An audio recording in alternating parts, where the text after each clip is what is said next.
السلام عليكم ورحمة الله وبركاته. Welcome again to HIPA lectures here, and we are really happy to have you again here with us. Today we have Kathleen Marine, and I think you are keen to know a little bit about the interior design or the architecture photography. I hope it will be very enjoyable lecture today. Please don't forget to take your certificates after finishing the lecture, and I will leave the mic to Kathleen to tell you more about architecture photography and to tell you some surprises also wait for you. Yes, that's Thank right. you very much. Cool. Okay. So first of all, thank you very much to HIPA and to Nikon for creating these sort of opportunities, which are always great for, obviously, for myself as well, because I get to meet a lot of people and a lot of photographers and show off my work, which is, it's always very important for a photographer to be able to show your work, because if you're just photographing for yourself, it's, you'll never know if it's good or not, basically. So today I'm going to talk to you about interior and architectural photography, which are quite related, and you'll see throughout the presentation that they are sort of a lot of the principles that you use for one apply to the other, and a lot of the things are connected once you learn about either architectural photography or interior photography. There's a lot of connections between the two. But at the same time, you'll notice that I'll talk a lot about photography in general, right? So photography is photography, whether you're photographing babies or you're photographing 828-meter tall buildings. It's something that you still have to follow certain rules and certain guidelines and things like that. And at the same time, you'll probably hear me talk a lot about photography as a business as well, because a lot of photographers that attend these sort of workshops, they're kind of somewhere between. They might be amateurs, but at the same time, they might want to get a little bit more involved into actually making some money maybe out of photography, or going towards developing it as a career, let's say. A little bit about myself. So I've liked photography my whole life, probably, because my dad was passionate about photography. I remember as a kid, we used to develop our film in the bathroom, because the bathroom was the only windowless room in the house. But I think it's kind of that went away after maybe turning 12 or something like that, 12, 14, and I rediscovered photography, funny enough, when I moved to the Middle East, and I've been in the Middle East for 16 years now. I used to live in Bahrain, and in Bahrain I started taking these photographs of, places I would see, places I would travel to, and then I started a little blog, and I started traveling, and obviously you want to share even more the photographs that you're taking with your families and friends.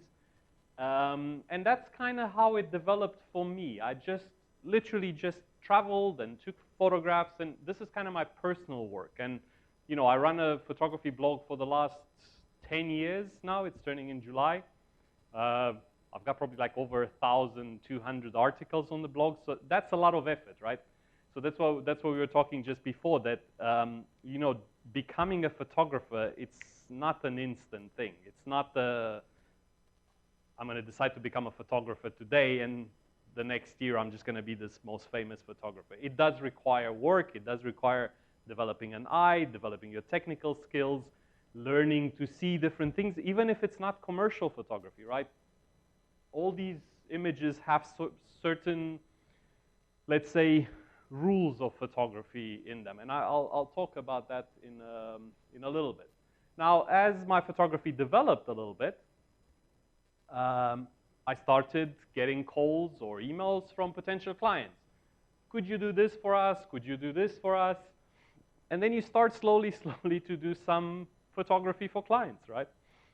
And then that's a little bit different, because it's very easy to work within the guidelines that you set yourself, but once you have a client, you actually have to deliver something that client is paying you for, or they expect at the end of the shoot. So, you know, I do quite a large breadth of photography, let's say, but in general, I stick to corporate stuff. So I don't really do weddings or events or things like that. I do quite a bit of lifestyle photography. I do a few corporate portraits, like the gentleman here who, I don't know if you know him, but he used to be the UAE ambassador for 20 years, is Isal Gerg. And lovely gentleman, like it was one of my best kind of moments in terms of doing a portrait of someone. And, but then I kind of realized that I really, really enjoy looking at architecture, and I really, really enjoyed looking at spaces, right? And why I enjoy that? Because it kind of mixes a little bit both sides of my brain. There's a bit of creativity in interior and architecture photography, a bit more probably.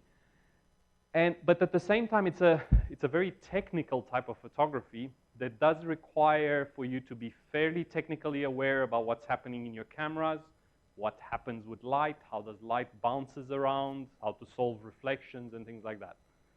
So today, my presentation is going to be split into 3 parts. And we'll start with the beginning, which might be a little bit boring for some of you, but I'll keep that fairly short. But it's always good to be reminded of certain things in terms of what kind of stuff applies to interior photography. You know, how do we use those settings, the aperture, the shutter speed, the ISO, how do we use it in relation to interior and architectural photography? I'll talk a little bit about gear, so cameras, actually more lenses, not necessarily cameras, and a little bit about lighting. Lighting is really, really important when it comes to interior photography. And then I'll move on to composition, lights, how do you actually light a scene. Then we'll go through a few more sort of principles about photography. And at the end, I'll show you actual practical examples of shoots that I did. So some of the images that I'll show you today, we'll work through those, and I'll show you, well, you know, this is how the room looked when I got there. This is how the room looked like when I left, right? So you'll see how's my thinking going? When am I going to put the lights and so on. So the basics, right? I said I'll go through the basics a little bit. I cannot emphasize this enough, how important it is to have really, really solid understanding of what those settings in your cameras do. Just because a camera has 100 buttons doesn't mean you have to use them all, right? You just focus on those 3 things: aperture, ISO, shutter speed. How do you use them? What's the relationship? That needs to be like second nature to you. You push one, what's going to happen to the other one? Why are you doing it? What's the reason for it? So I'll just remind you, don't roll your eyes. Obviously, you're going to probably know, most of you, what this is. But a shutter speed, we're controlling that because we want to control time, right? We want to control how long is the sensor open to light. How much light, how long are we going to let light come into our camera? Aperture also controls light. So all 3 things control light, but for different reasons. Aperture controls light by making the hole in your lens bigger or smaller. While we make that, that's going to affect how many things are in focus, so the depth of field. The higher that number, the more things are in focus. The lower that number, the less things are in focus, and we get a blurrier background, right? So that's kind of important in architectural photography when you have a room like this that's quite big. So we'll cover that in the next slide. And the ISO is the one that you tend to use when you run out of options here. When you've pushed that one enough, you push this one enough, and then the only way to do it is to increase the ISO, right? So ISO comes from, if anyone's old enough here or you're still buying film, comes from the film days. You used to buy ISO 400 on a cloudy day, ISO 100 on a sunny day, right? Because it's more sensitivity to light in the ISO 400. Now, between these ones, there's a relationship. So you push one, you're going to have to pull the other one to get the same amount of light, but again, for different reasons. So you want more light with the shutter speed, you make it longer. You want less light, you make it shorter. You want more light, you make a smaller F number, right? and so on. Higher ISO, more light, but you start losing quality, right? That noise. Cameras have gotten really, really good nowadays at dealing with that noise, so that's not such a huge issue anymore unless you're photographing for, I don't know, billboards on Sheikh Zayed Road. Then if you're going to print a billboard, that ISO and the quality and the resolution of the camera suddenly becomes quite important. Now, how do these apply to interior photography? Well, what I usually start with when I get into a room or in front of a building that I want to photograph, I'm not going to worry most of the times about ISO, because 99.9% of the time, I'm going to be on a tripod. Being on a tripod means I can push the shutter speed as much as I need to, and I can keep my quality to the best quality that my camera can give you at ISO 100, right? Then, I usually tend to be between f8 and f11 with the aperture. Why? Because of two things. When you're between f8 and f11, you will get enough depth of field in a room like this that this area might be in focus, that area in the back might be in focus. It's not going to be perfectly in focus. The way physics work, only one point can be in focus. It looks like it's more in focus than if I am at f2.8. The other reason why I stick to f8 to f11, because most lenses out there on any camera will give you the best quality of your files between f8 and f11. So they'll be at their sharpest. I could increase the depth of field by going to f16 or f22, but I'm going to start to lose quality. So it's going to start looking a little bit softer, the file at f22, for example, right? And then this one, it's literally like salt. Like, am I going to put more salt or am I going to put less salt in my food? That depends on you, right? So I'm just going to assess the room, and do I want that area a little bit brighter? Maybe I'm going to increase the shutter speed. Do I want it darker? Maybe I'll get it lower. And then once you start combining with artificial lighting that you're adding to a scene, then you can play with the ratios between those two.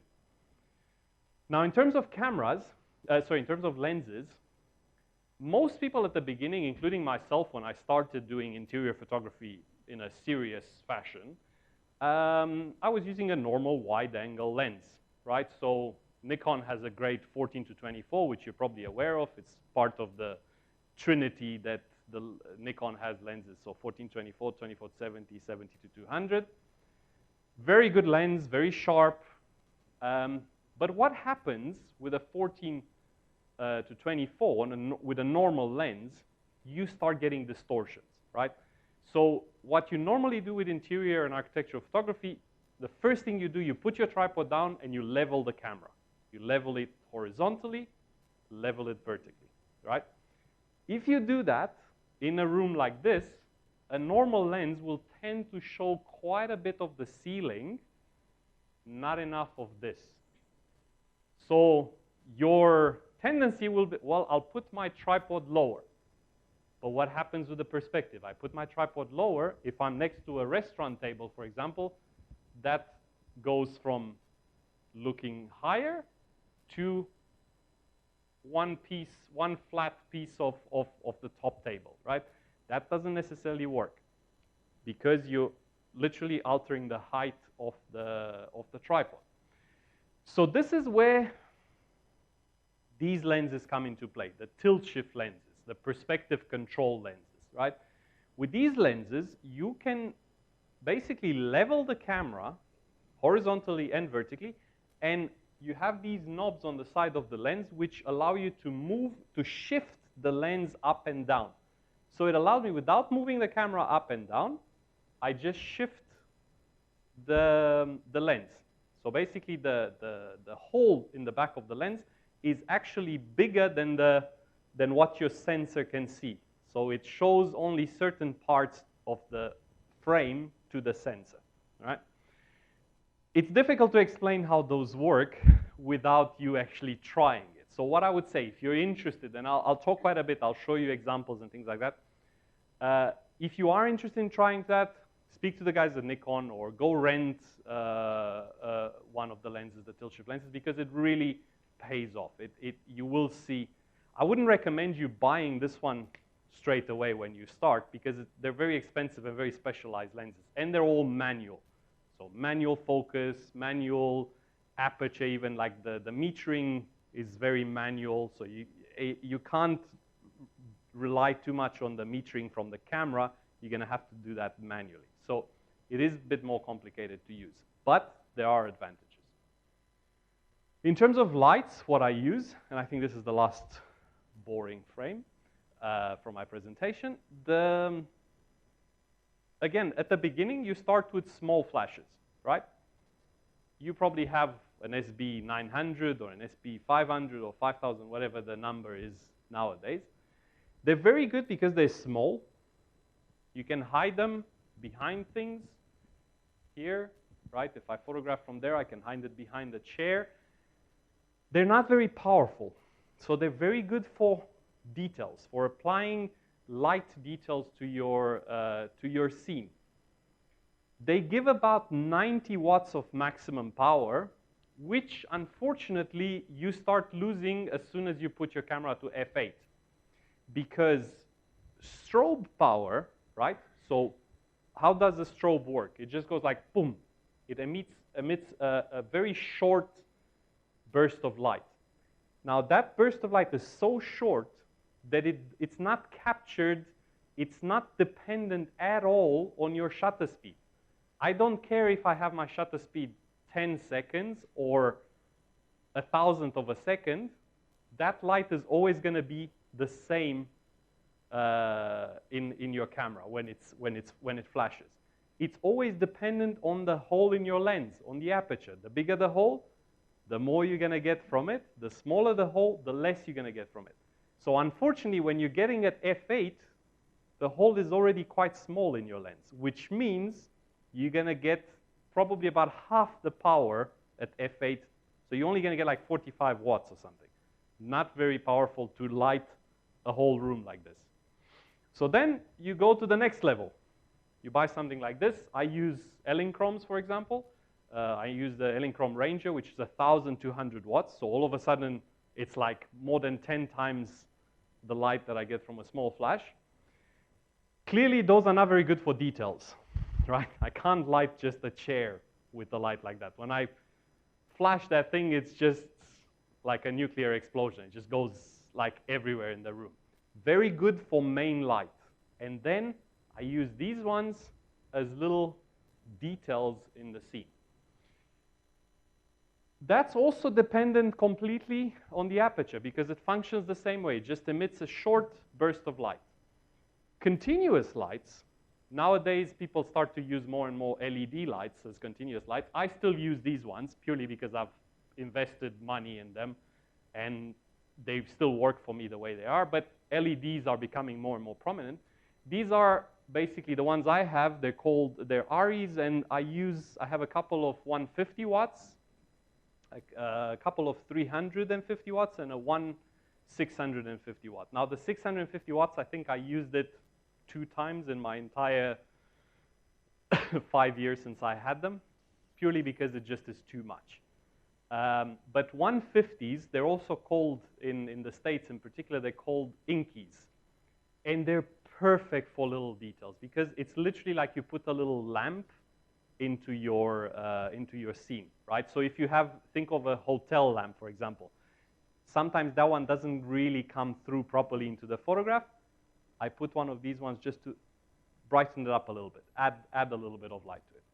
That one is dependent on every setting that controls the light. I increase the length of the shutter speed, I'm going to get more light. I make the hole bigger in my lens, I'm going to get more light.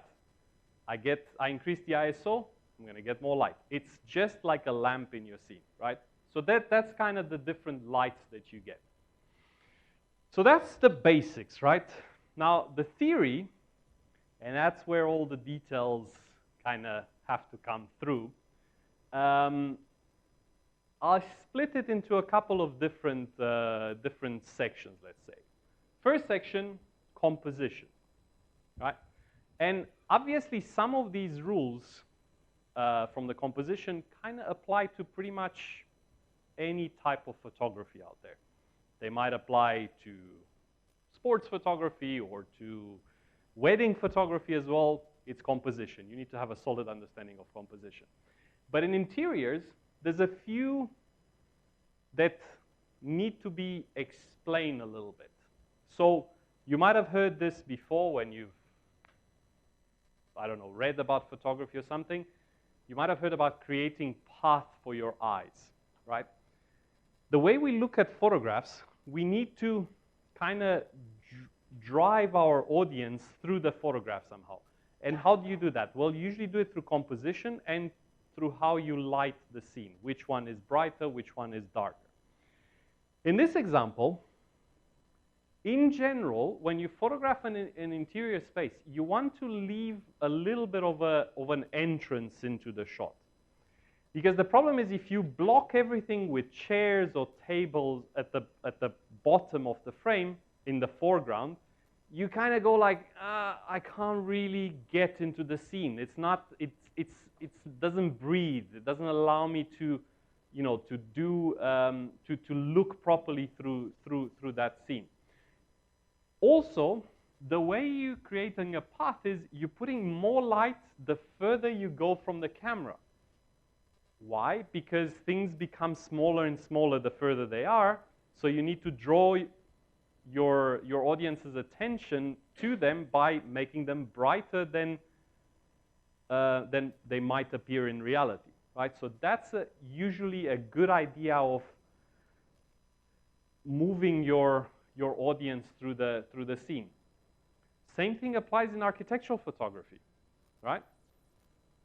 Sometimes you can be really, really lucky, like in a place like this, because I was shooting this scene and it happened that there's a very bright road that goes to the subject of my photograph, which is the Atlantis Hotel. And it's just perfect to create a path to push you to look at that hotel. All you're trying to do in these kind of instances is you try and arrange as much as you can that subject that path looks interesting. And in general, we're using what we call leading lines, right? Leading lines are usually starting from the corners of the image, whether it's from here, whether it's from here, or from the top. It can be from anywhere. And those leading lines, hopefully, they either lead your eyes to the subject or they go straight to the subject. Also, for images like this in architecture, it works really well if your subject, which is a building, pierces the horizon. So sometimes you don't want to get too high, because if you're going to get too high, imagine if I would have been another, I don't know, 30, 40 meters higher. I would have had the Atlantis under the horizon. It's not such an interesting picture. Trust me, look at different images when you photograph. If you don't have something piercing the horizon, it kind of looks a bit like blah. It's a bit boring in these kind of instances.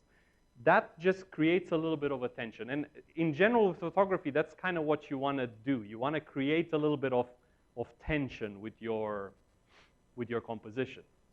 Now, there's different ways to create path for your eyes. Sometimes you use, like in this respect, you use what you have there.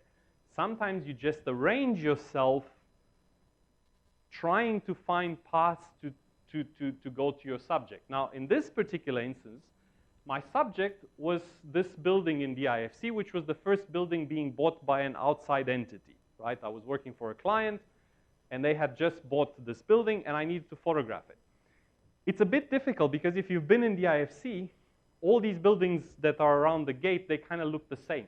So how do you emphasize that bit? Well, the first thing is you try to put just that particular building in the frame, and then you try to give a bit of context to the image. So you put the gate kind of, here's the gate. Everybody knows the gate building.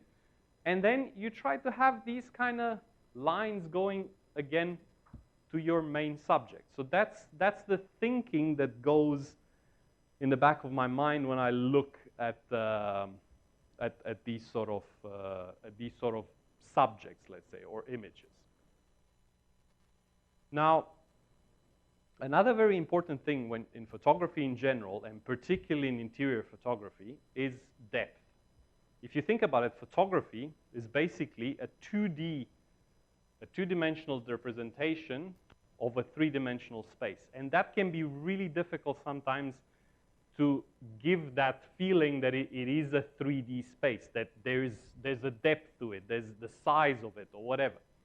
So if you look at this place, I'm not sure if you've been here, it's the Intersect by Lexus place. And this is actually a shoot that I recently completed. And it's quite a small space there. And it's difficult to give some sort of depth purely because you've got a lot of chairs and a lot of things that are in your way. So what you're trying to do is you're trying to have layers in your image. You have tried to have a foreground. And I found this quite funny, that little frog there. You try to have a middle ground and you try to have a background. And as it goes further away, again, you go back to what I was saying earlier, you try to light that bit more, right?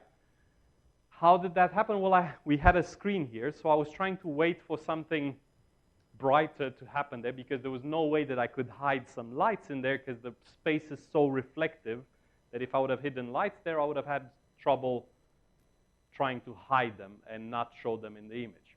So very important to create depth, and very important to create depth in architectural photography as well. And again, you're working with different layers. You're working with foreground, you're working with ground, and you're trying to have a background. The problem with architectural photography is that I don't have enough lights to light the whole Burj Khalifa.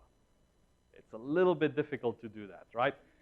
Little bit, yes, exactly. So what you're trying to do is you're trying to compose your shots and at the same time wait for that good light, good time of the day when maybe the artificial light on the building starts to balance nicely with the outside light. And usually that's what we call blue hour. I'm sure you've heard the term before. It's that space 10, 15 minutes before it gets completely dark. Unfortunately, in the Middle East, because we're close to the equator, that blue hour is not really an hour. It happens in about 15 minutes. So you have to really pay attention because otherwise it disappears. If I photograph in Iceland, I have a couple of hours to do that, right?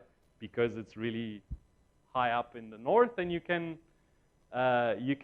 get away with a lot more sort of lighting conditions, right?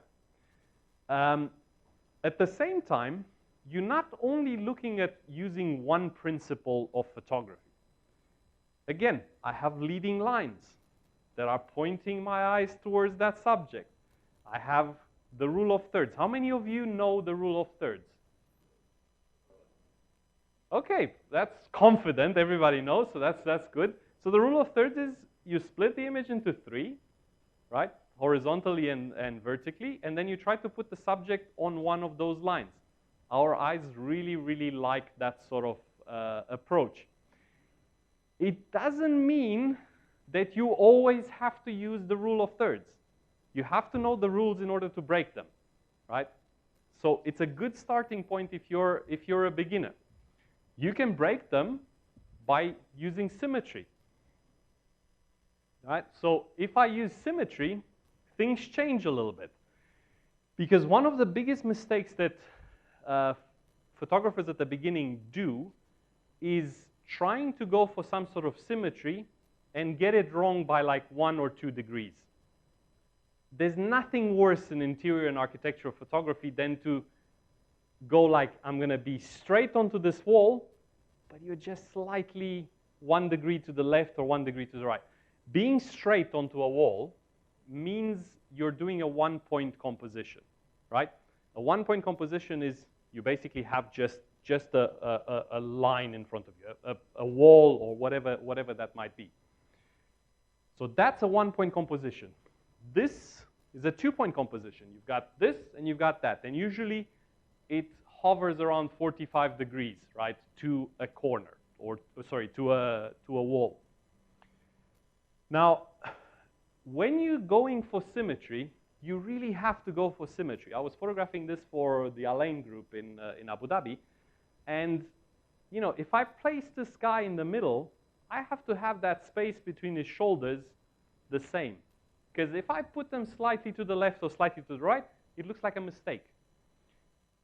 By the end of the presentation today, you'll probably go like, this guy's crazy, he just talks too much about details and stuff like that. But honestly, once you get to a certain level, details are the ones that differentiate you from a photographer that's maybe at the beginning versus a photographer that has some experience. Because photographers with a lot of experience will really pay attention to these kind of details. In this case, again, look how I'm framing this one. Nothing is, right? So not, the edge of the elevator is not going over the edge of the entrance way, right? Initially, funny enough, this shoot was supposed to not have any people in it, but I saw these guys, well, I saw this guy, and I thought, like, he looks interesting there if I put him there. And then I figured, well, we need a bit of life because it's a bit kind of boring. So if I work for a client, I'll get my safe shots, the ones that the client wants, right? No people, just the building, here's your shot. But sometimes if I see something interesting, I'll try and make those shots as well, because most of your clients will hire you because of your personal work, not of your, let's say, commercial work. They'll hire you because you have a certain eye. I'm not talking about the clients that really hassle you to give them a 50% discount. Those clients will usually hire you for a price, right? Just because you're going to be the cheapest in the market. I'm not the cheapest in the market, so I have to differentiate myself in a different way. And in general, that's how I try to differentiate. I pay attention to details, and I might give them something extra that they didn't ask for, and then they go like, oh, okay, we didn't think of this one. That's kind of interesting. Maybe we could use that. If you go for symmetry at the, I think this one, no, it's fine. I'm just looking at it. It looks a bit distorted. It's a funny optical illusion, actually. If I look from this side, this part looks bigger. But anyway, if you're going with architecture, again, if you're going for symmetry, you have to go for symmetry. And that thing needs to be in the middle of the image, right? This was the Almas Tower in JLT. Great location. I don't know if you've been there. Sometimes you can get in, sometimes you can't. I think the best image I've seen from this part was Greg Heisler. I don't know if you're familiar with Greg Heisler. He did a portrait shoot there, and he basically lit the whole place in a really, really interesting way. And he had a model right in the middle of it. But if you're just going for architecture, you know, you better get it exactly right. And the left side and the right side should be at about the same distance. Now, sometimes you get to some places and they're not quite symmetrical, right? You're familiar with some of the construction quality sometimes. To be honest, not only in Dubai, everywhere in the world, people will get buildings wrong. And you look at the wall and you'll sit there for like half an hour and you're thinking, my camera's not straight, I've done something wrong, but then you realize, no, the wall is like this. Or there's more space on the right than there's more space on the left. And this was one of those cases. And if you really start to look properly into this shot, you'll notice little things like that, that they're just different. Like, for example, I think this panel was a little bit bigger than this panel. All sorts of little things like that that made 100% symmetry a little bit difficult to do. But you try to do the best you can, and sometimes you try to fake it a little bit. You might need a bit of Photoshop at the end to just stretch one part or push it one way or push it the other way. Another interesting point with this shot is reflections, right? I'm in the middle here, obviously, so I should be reflected into that door. Sometimes I'll use polarizing filters on my lens, cuts down a little bit of those reflections. They won't cut everything most of the times. But also, if I can minimize my Photoshop work afterwards, I honestly will do anything I can to do that, to minimize it. I love photography. I don't necessarily love sitting in front of a computer for hours on end, cleaning myself from the reflection in a window. That's not why I got into photography, right? So what I'm going to do, well, I'm going to probably use common sense and put the camera on a timer, right? And run away, take 10 seconds, run away, and then I won't be in the shot. I'll also probably make my tripod really, really thin and, you know, make it as small as I can so I don't have to clean much. Luckily here, it was quite dark, so I didn't really have to hide too much. But sometimes you really have to pay attention to these things because otherwise you'll spend an hour cleaning stuff in Photoshop. Not that there's anything wrong with Photoshop. Don't forget, Photoshop is the equivalent, our modern day equivalent of the Lightroom. People used to do a lot of crazy things in the darkroom. Sorry, that's the darkroom. You know, they used to dodge, they used to burn, all sorts of things in the darkroom. Things have just become easier now. It's a digital darkroom, basically. It's called Lightroom, right? So you can do just faster and more things. But I don't like hearing photographers when they say, well, I don't use any Photoshop. Absolutely, I agree with you. If you're a photojournalist, don't start deleting characters from an image. But you will use Photoshop one or the other. As soon as you've imported that image into the computer and you've put it through Lightroom, Lightroom has already done something to your image. So that's your darkroom. You've developed the image. So the thing with not using Photoshop, that's a very debatable kind of thing. You can say, I'm a photojournalist. I do not alter my images, removing content from them. Fine. I'm an advertising photographer, and I will alter everything I can. That's also fine. It just depends on what kind of photography you do. And that's a bit of a segue. Now, this I probably can't emphasize enough. Simplicity. Make the photograph about something in particular. You can't make a photograph about a space and have have people that are drinking coffee and the photo is about coffee, and then let's add a cat in the photograph. Then you'd have no subject. It's just a mishmash of things. Simplifying the photograph usually makes it better because it focuses the attention of the user, particularly when you start working with clients, because it simplifies that photograph and it drives the message a little bit more in terms of what that client would like to sell. Because don't forget, they all take photographs, clients, to sell something. They're not just hiring you because you're a great person, right? They want to sell something to the world. And this is a good example. This is the offices of Standard & Chattered, which are just the building a little bit further down the road. And we got here, and we found this space. It had a lot of pillows thrown here. It had 3 of these tables. And you look at it, and you're like, I'm not too sure. It's a bit busy. There's too many things. And funny enough, the picture is about the carpet.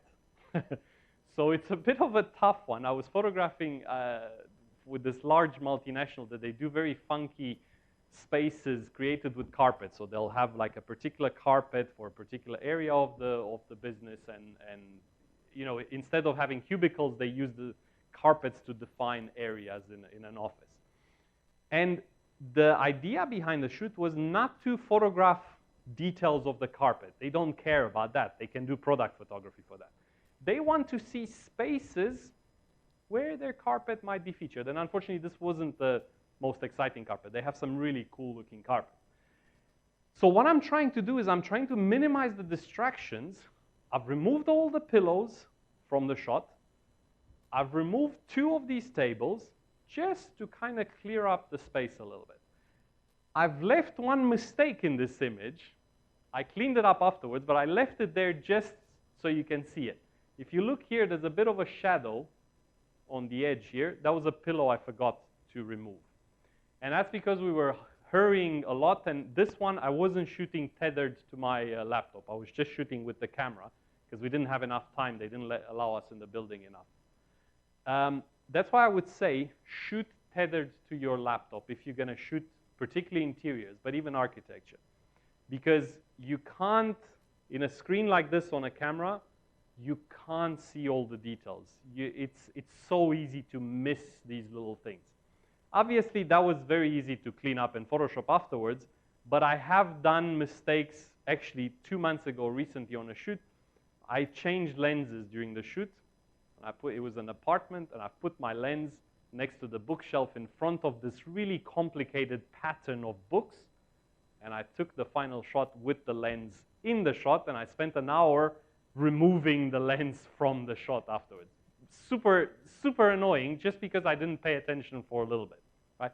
So you have to pay attention to the details, and tethered to the laptop will allow you to do that, and will also allow you to discuss it with the client so you don't have any funny surprises afterwards sometimes, right? Like if I shoot for hotels, for example, they will have to have a marketing manager of the hotel present in the shoot to discuss if everything is on brand, because hotels have super complicated branding guidelines.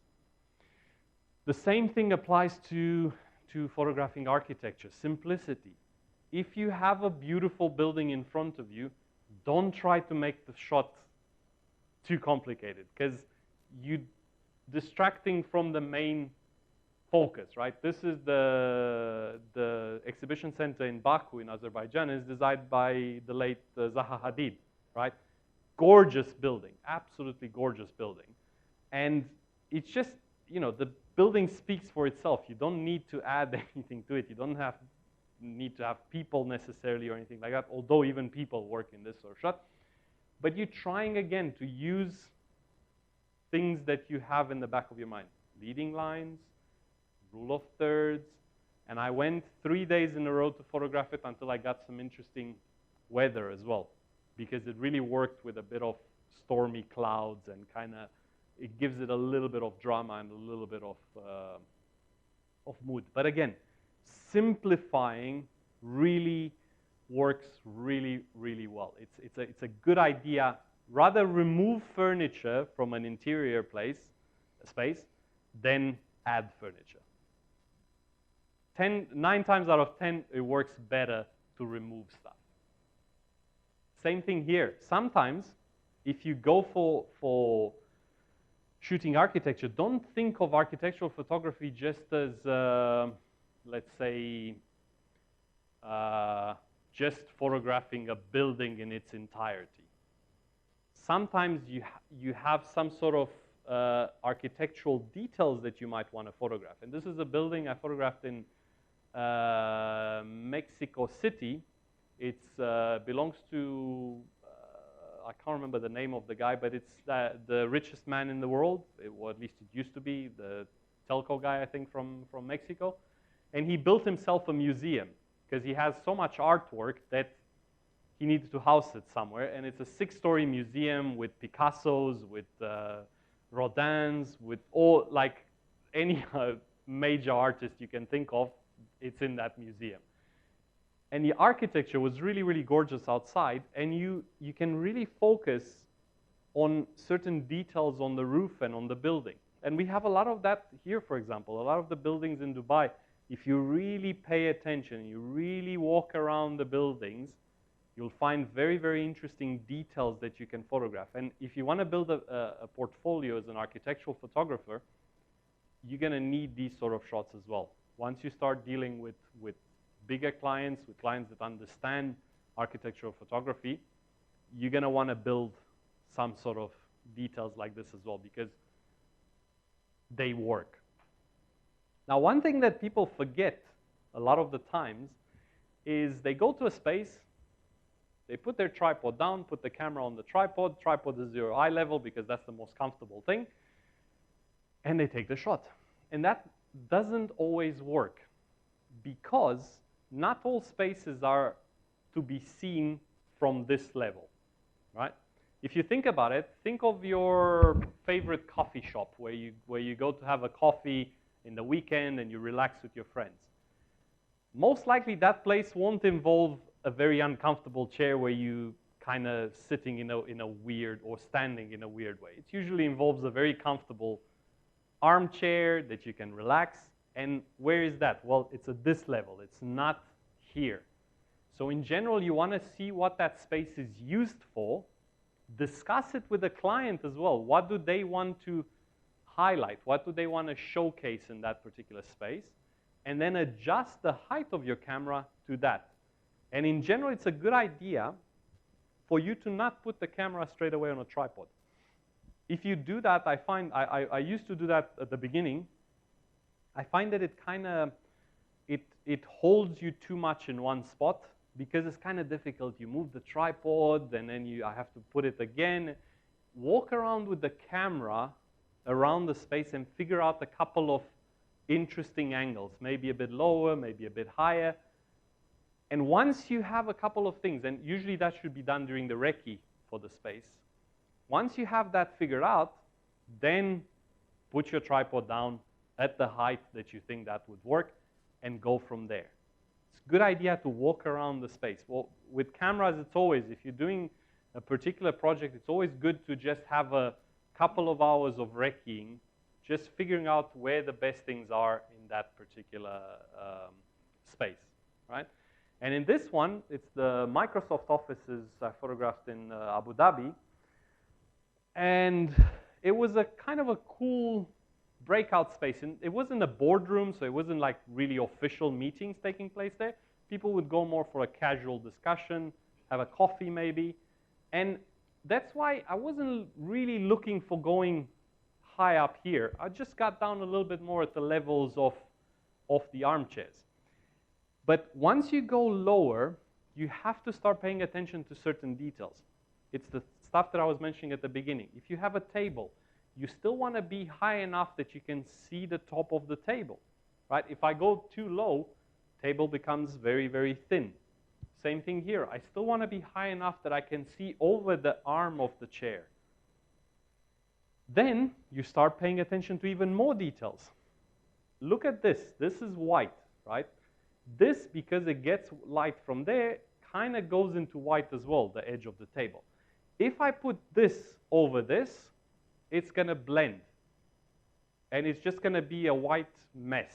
It's not going to look like anything.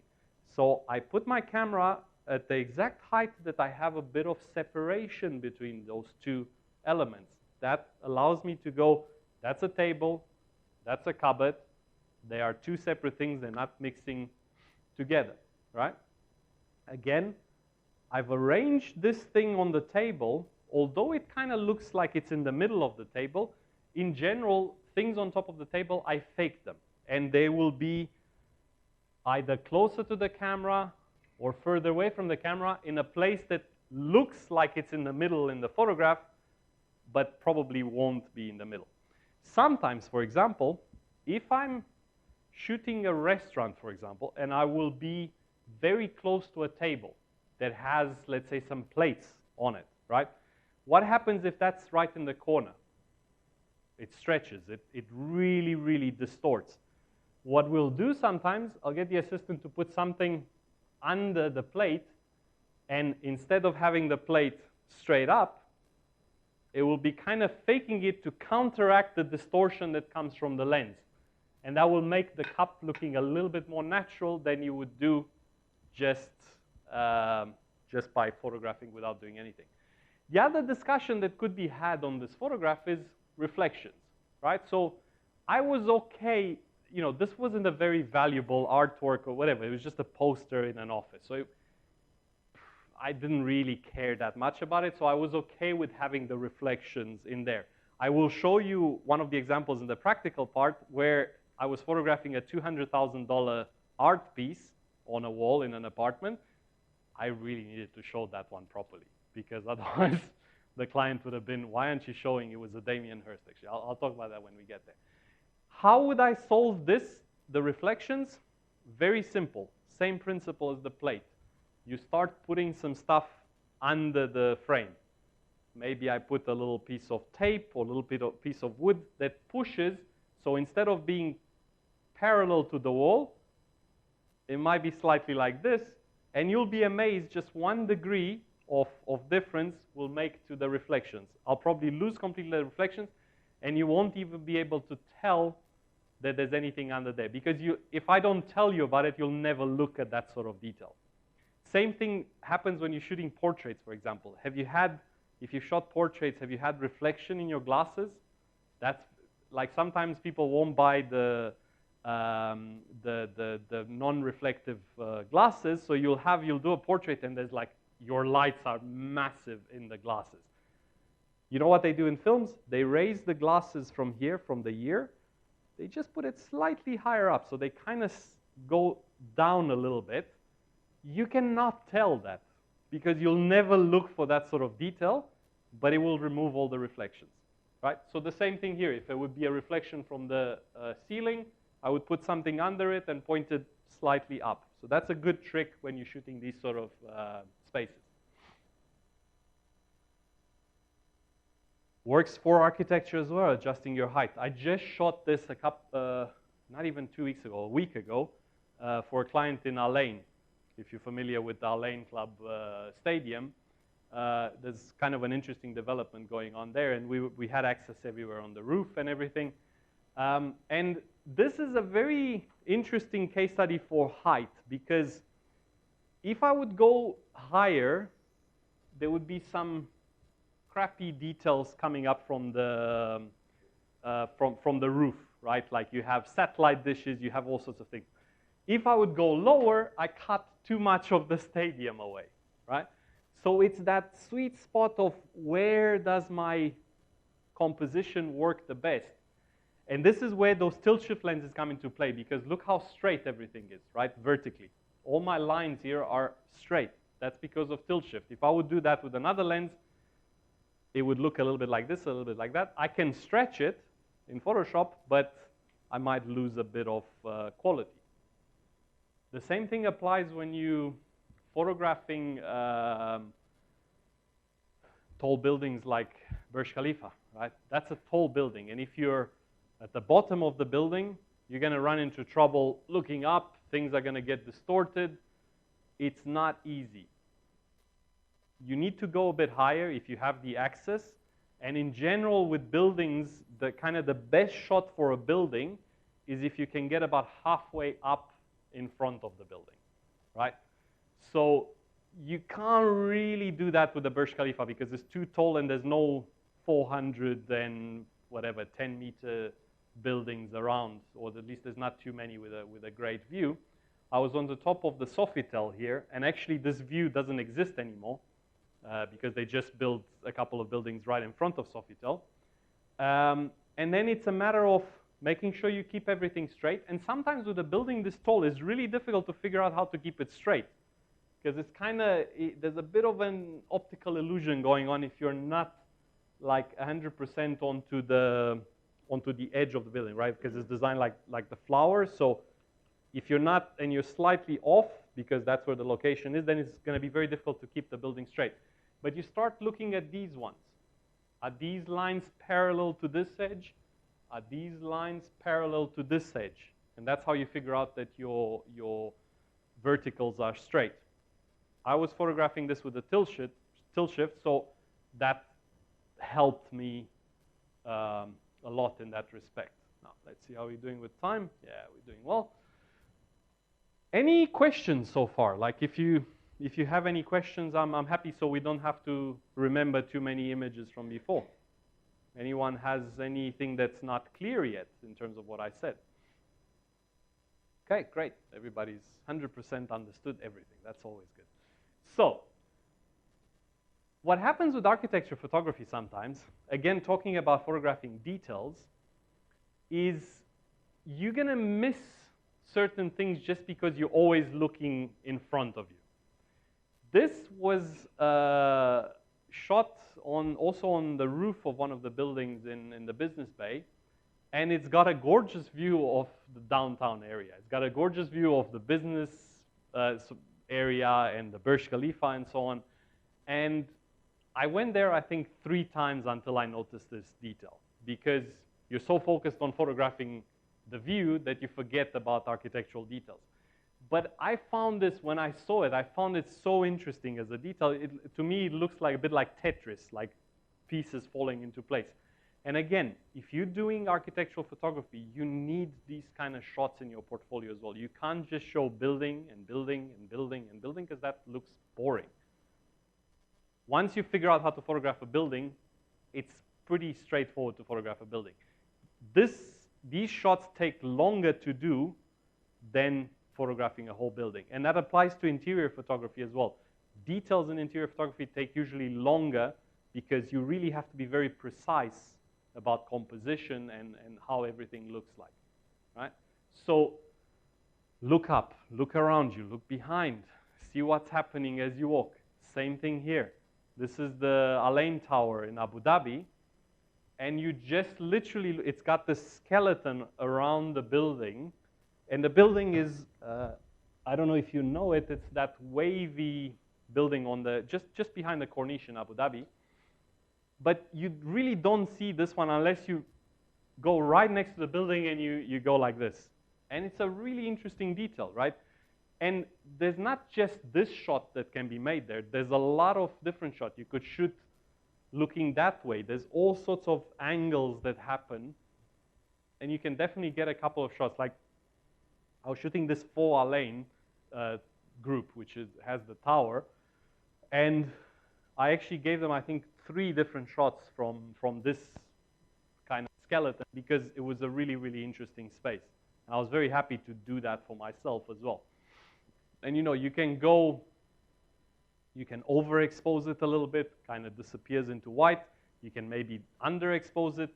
Then we come back to that thing with how much salt you put in your food. You might like it this way, I might like it that way. Doesn't really matter as long as you find these sort of, something happened here. Sorry, because I dropped this, something happened to the, all right. Now, sometimes you photograph a space, yeah, please. You photograph a space, and this was the Byblos Hotel in the marina, and I did the shot, I lit it up, everything happy, yeah, it looks kind of nice, it's all, you know, correctly lit and so on. Went home, this wasn't the edited shot, it was kind of the shot that I came straight from the hotel with. And then I realized this is a hotel in Dubai Marina, very close to a metro station, right?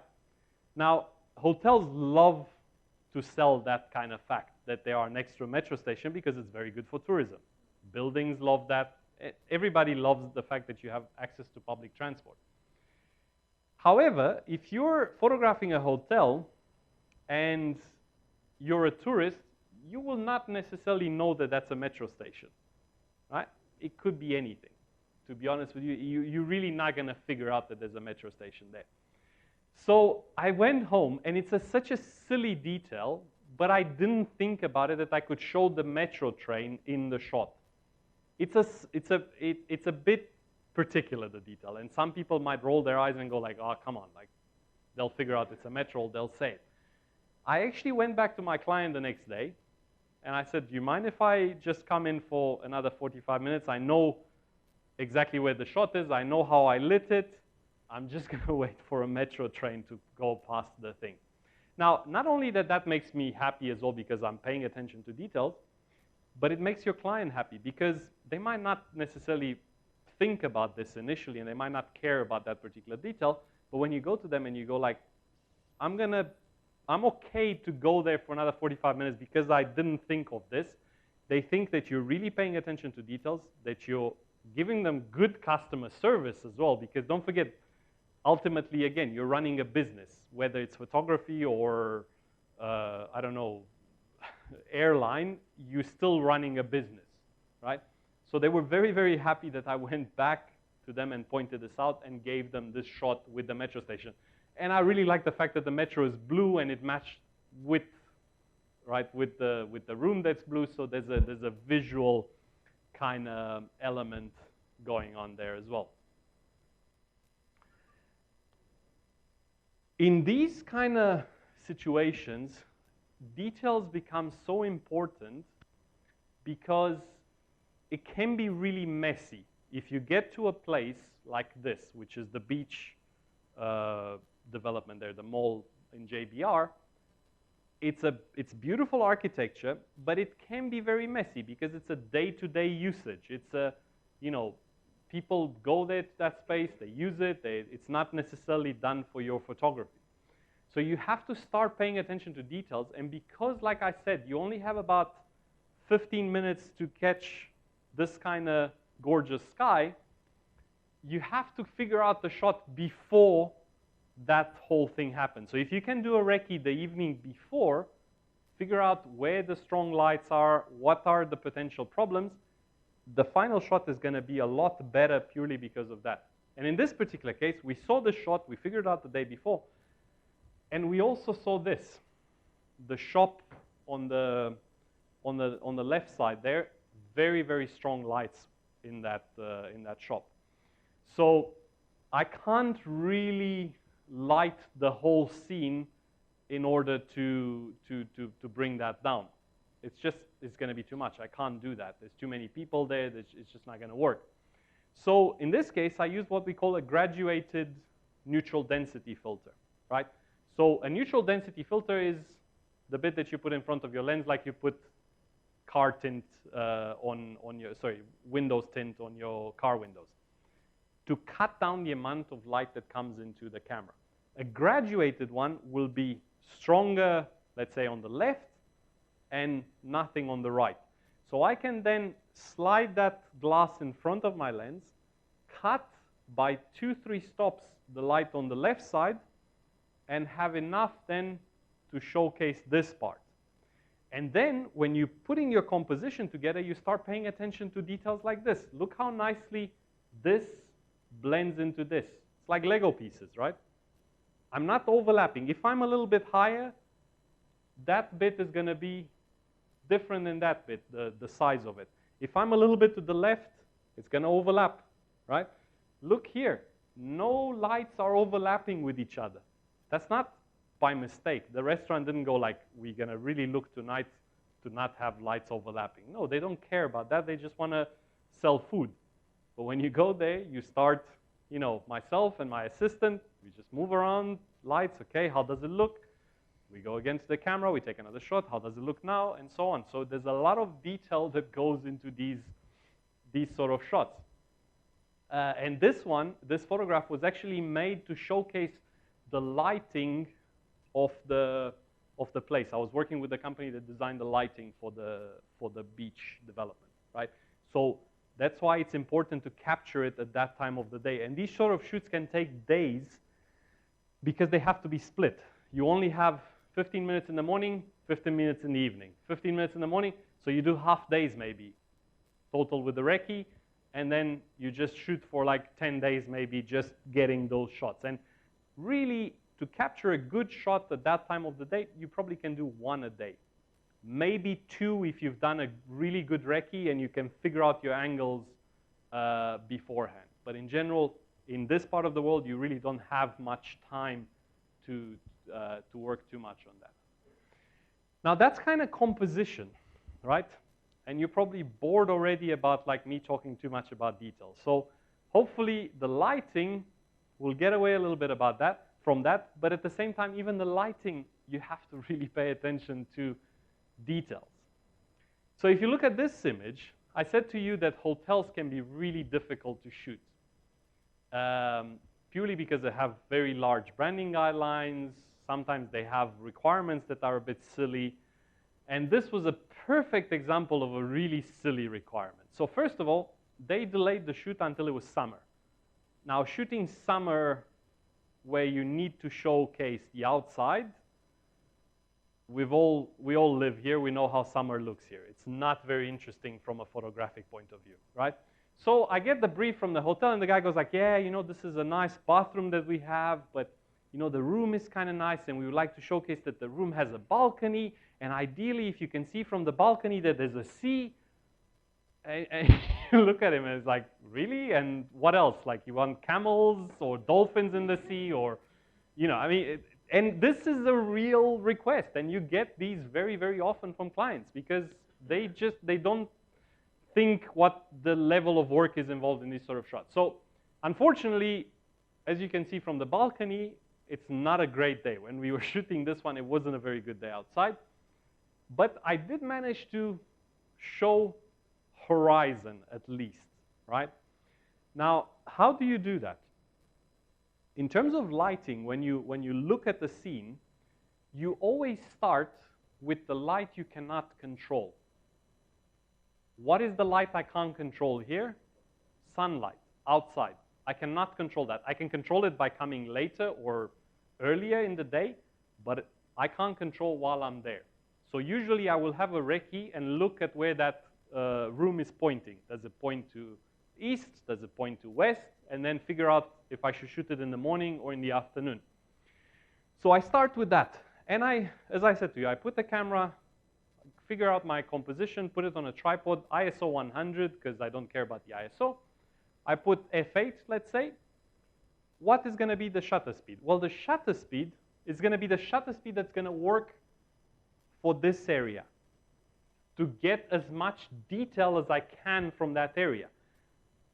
Because it's a crappy day, I'm not going to be able to get a huge amount of detail, but at least I can see a horizon, right?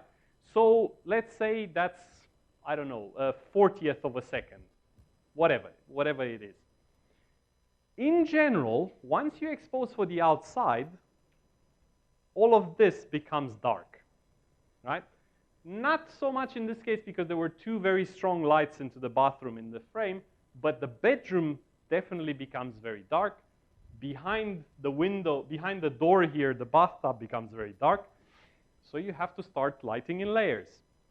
You go, okay, I'm going to take care. I took care of the background because that's the light I can't control. Let's start with the foreground. What lights do I need? Well, I usually, when I travel and shoot for interiors, I have about 50 kilograms of luggage with me.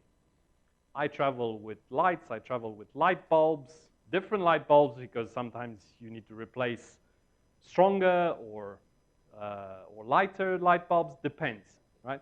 In this case, it looked okay. I didn't mind these ones being quite overexposed because there's a nice kind of detail into the lamps and it really stands out. But one first thing that I noticed, it was really, really dark behind the door. So what I do, I put a flash into the bathtub. One of those small little SB, I think it was an 800 at the time. What is a bathtub? It's a white reflective surface. So if you're going to bounce a flash into it, it's going to be very, very good because it's just going to let that light go everywhere. So I wouldn't put the flash directly at the bit. So I'm not going to point the flash to this wall because that's going to just give me a big spot of light that's not going to light everything else. I'm going to put the flash into the bathtub, flashing it into the tub to the part where you cannot see, right? Right behind the door. Because it's white and it's reflective, it's going to bounce everywhere and it's going to give me a little bit of supportive light in that side. The next thing, I'm lighting these ones. Why? Because in the original shot, these were quite dark. Because they're like something that's not really lit from anywhere else while I'm exposing for the outside. So I had one light there. I had one continuous light for the flower. Because again, that flower doesn't light itself somehow. It doesn't glow in the dark. You put a little bit of a spotlight on it, and the aim with interior photography is to make it look like it's all natural and the light just happened to be there. But if I take away my lights, you go like, that's kind of looking boring, right? So unfortunately, that's also a difficult thing with clients because I have a lot of inquiries that come to me and like, we love your pictures in the portfolio. Can you do 100 images in a day? No, it takes me an hour to do an image because of the lighting and because of all of that, right? So I can't do 100 images in a day. I can go around with my phone and then you'll have 100 images, which they'll all be crap, right? So they'll be terrible. They won't be very nice images. So then I've taken care of the foreground and also look at the kind of details that hotel want to be. This, in the high-res file, is actually a Kempinski logo on the water. It's arranged the same way as this bottle to make sure the Kempinski logo points to the outside. Look at the detail here, nicely arranged. Nothing's overlapping, nothing's out of place. The bedroom, which is my middle ground in the photograph, is very dark because if you know in hotels, you usually have the side lights next to the bed, and they don't make a lot of light. That's pretty easy because I don't show a lot of the bedroom. I can just blast the light into the wall behind the bed, and you know, it brings up the whole room. So in total, with this shot, I had about 4 different lights just in this shot. And the client was happy. They understood that, you know, I can't get more than that outside because of the conditions that the shoot was done in. But I can see there's a balcony. I can see some sort of horizon. And I'm showcasing nicely everything else. This shot, it was unfortunately done right at about the beginning when I started doing interiors. And it took me 3 hours to do. It was a nightmare. The amount of sweating I did during the shoot, because I got there and I was like, I have no clue how to do this one, and what they want and what I can do really doesn't match. So this was the wedding suite, also a Kempinski Ajman. And the thing with it is there's so many reflections in this room that it's so difficult to hide lights. Luckily, this is the living room of the suite, and I've got one entrance here to the bedroom and one entrance here where my camera is, right?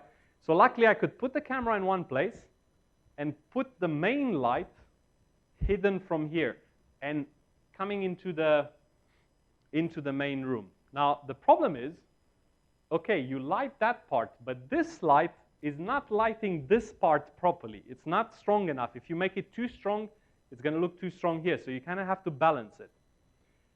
So I think we spent about 45 minutes trying to put a light somewhere that doesn't reflect into something else. And in the end, we actually ended up clamping it to the roof. You see you have this little edge here. So we used the clamp and some tape, and we put it pointing down into this area just so we get that area a little bit brought up, right? Then I've got another light also from here bringing this part in. So very, very low, pointing to the wood, because this kind of wood, the dark wood in hotels, it's like a vacuum for light. It just, you have to throw so much light at it just to bring it up a little bit. And it's very reflective, so you can't do it directly at it. You kind of have to do it at a glance. This bit, you can see one light here, one light there from the room. They don't do anything. If I don't put my lights in there, that's just this bit, it's a black hole. That's it. And maybe you see the handles a little bit. So I have 2 flashes hidden in here, 2 of those small flashes, one pointing up, you kind of can see the bit here, and the other one pointing this way, which brings up a little bit the bottom of it, right? Not too much. Again, you're just trying to bring up little bits of the room. You're not going crazy and blasting it, because then I'm gonna notice that there's a fake light somewhere there. The only light that I had to clean in Photoshop in this shot was for this. I couldn't hang a continuous here. There was just not enough space. So I actually put a continuous light behind this chair, right? So you can see it reflected into this window here, shining some light onto these fruits. Now, I did that because I knew I can clean it up in Photoshop easily. I put it in such a place here that it was just cloning a little bit of the curtain to this side, and it was literally like 5 minutes, right? So sometimes you just can't do everything. But again, it took a long time to figure out the different reflections. For architecture, sometimes, again, I can't light the whole building, so you have to look for different times of the day. And if you've looked at the Burj Khalifa glass, they've done such a great job with that, because it really takes different colors throughout the day, right? And particularly after sunset, because the building is so tall, it still catches the sunlight a little bit, although at the bottom is already sunset, right? But because it's so tall, it still catches a bit of the reflections. And if you're high enough, you can get a shot of really, really interesting kind of greenish color with some, if you have some nice color in the sky as well, it's a nice combination of different colors there. And then it's a matter of, again, following the same kind of compositional rules. Rule of third, look where these balconies are put, rule of third, this distance is kind of equal to this distance, right? Again, you're checking all those kind of details and you're looking into all those details. All right. Now, I think I'll just go on for maybe another 5 minutes and then we take a break. Yeah? And this was a personal thing I shot in New York, in Queens, I think, and it was some really cool things happening with the reflections in the sunset of the other buildings. And these sort of shots, they can be found in Dubai. A lot of the times, if you walk in the marina or in JLT, you really can see these kind of interesting details happening in the buildings, depending if it's sunrise or sunset. But it does require walking around and putting a little bit of an effort. Photography doesn't happen in an instant. You really have to put the time into it. National Geographic photographers, if they go into Africa and they shoot some sort of rare behavior of a lion, well, they'll wait probably for 6 months, a year, 2 years until they get that particular behavior. There's this famous photographer, I can't remember his name, shot for National Geographic, and he spent 6 months almost every day in this waterhole in Africa, up to his neck in the waterhole, just to photograph lions coming to drink water from the waterhole. He got pretty much all the diseases you can get in Africa. He had malaria, bitten by mosquitoes. He had all sorts of worms from the lake and everything. But the shots, absolutely gorgeous, like really, really gorgeous. So you do have to, sometimes I think we're all guilty a bit at looking at Instagram and go like, well, that's a cool person, has 50, we were just talking about that, has 50,000 followers, and that must be great. And sometimes there's a lot of work that goes behind photography that photographers don't speak enough about it, and people think that, well, I'm just going to become a photographer. It's a little bit more complicated than that, right? You do have to put the effort into it in order to become a good photographer. Also, when you're shooting architecture, you really have to be very well versed in maybe sometimes that particular location, that particular place, how the light looks during the day, during the evening, during the night. And this building is just down that way a little bit. And it looks really different if the sun is still up versus the sun has just gone down. Look at the color of the building, right? Very, very different kind of feel to the image. So you have to figure out, again, if I would be shooting for this architect that designed this building, you have to discuss with your client, well, what do you want to show? Why is this curve, why is this angle like this? Do I want to show it like this, or do I want to show it straight on? And based on those discussions, you make the decision, am I going to go before the sunset, golden hour, or I'm going to go blue hour? Do I need to go on sunrise and get a bit more silhouette-y?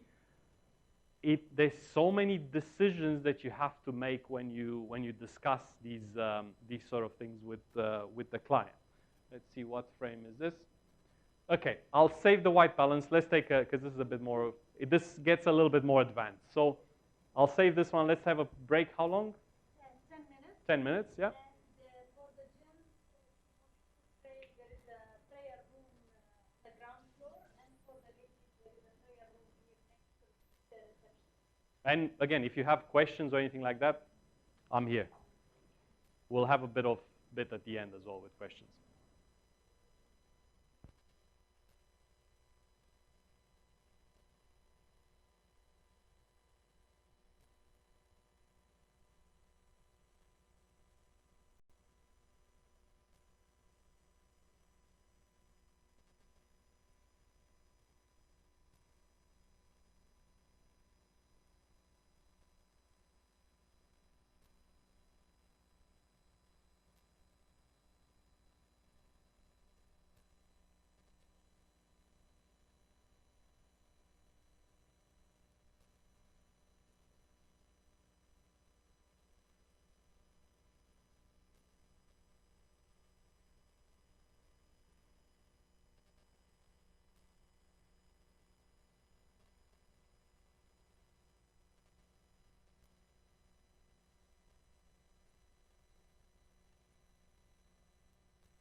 2 minutes and then we make a start. Oh, yeah.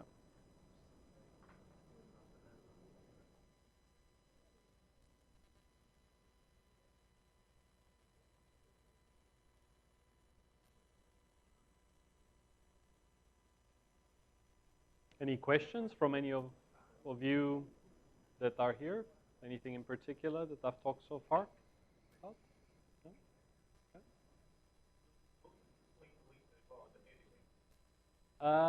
Not so much about editing, because I'll show you what I do to the images, but I don't actually do a lot of editing. That's yeah, for sure. Yeah. I'm definitely a photographer that spends more time photographing than too much editing. So editing is usually just cleaning up for me. Yeah, not even. I'll show you anyway. I'll show you what I do. Should we make a start or? Yeah. Okay. Fine. All right. So, 1 second. All right. So, as I said, now we're starting to get a little bit into more complicated technical things that you might need to do with interior and architecture photography. And one of the things that confuses people a lot is the white balance. When I ask usually, well, do you know what white balance is? How does it work? You tend to, from a crowd like this, you tend to get like very varied answers about what that white balance will do. But essentially, the white balance, and I'm actually going to skip to this one first before yeah, that's good. I'll skip to this one before I come back to the one that I just showed you, purely because it represents a little bit more what white balance is. So white balance essentially is making white white, depending on the lighting conditions you might have in a room. So for example, nowadays you have tungsten light bulbs, you have fluorescent light bulbs, you have LEDs, so things have gotten really complicated in terms of the color temperature of the light. So each light that we see on day-to-day basis has what we call a color temperature. Daylight, the sun in the middle of the day has a color temperature, right? Depending on what that color temperature is that lights the room or the building that you're photographing, you have to adjust your camera in order to have correct colors in that particular scene. So this kitchen is a really good example because it was a villa that I was photographing on the Palm, in a villa on the Palm, and it was very white, right? Like the cupboards are white. You know, we have a bit of colors, splashes of colors, some black in the kitchen appliances, but in general, the room is white. Now the problem, when you get there, the room does not look white. Because what happens is behind me, so if you imagine where my camera is, behind me it's the living room, and it's lit mostly by tungsten light bulbs. That means a fairly yellow temperature to the light. So tungsten usually tends to look quite yellow. Around the corner here, we've got daylight coming through a fairly big window from the side here, right? Now, what happens with daylight? It's bluish. So I've got half of my image being yellowish, half of my image being blue. How do I sort those things out? Well, all I need to do is control the light that I cannot control. I cannot control the daylight, right? I can't change the temperature of the sun.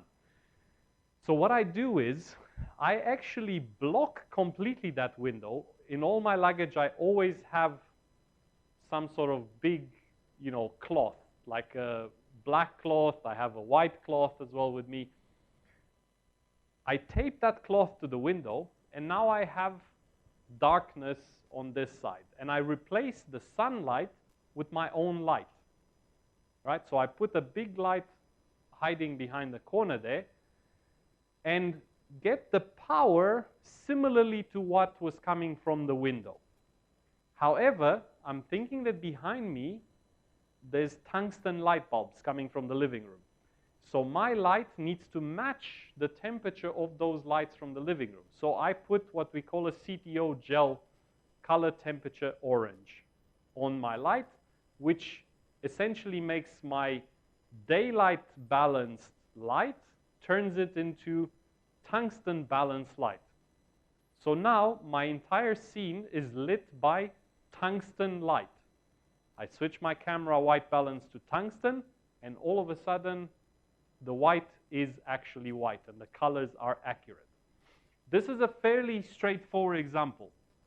Nowadays you really can get into really difficult situations because you might have some LEDs, you might have fluorescent which looks green.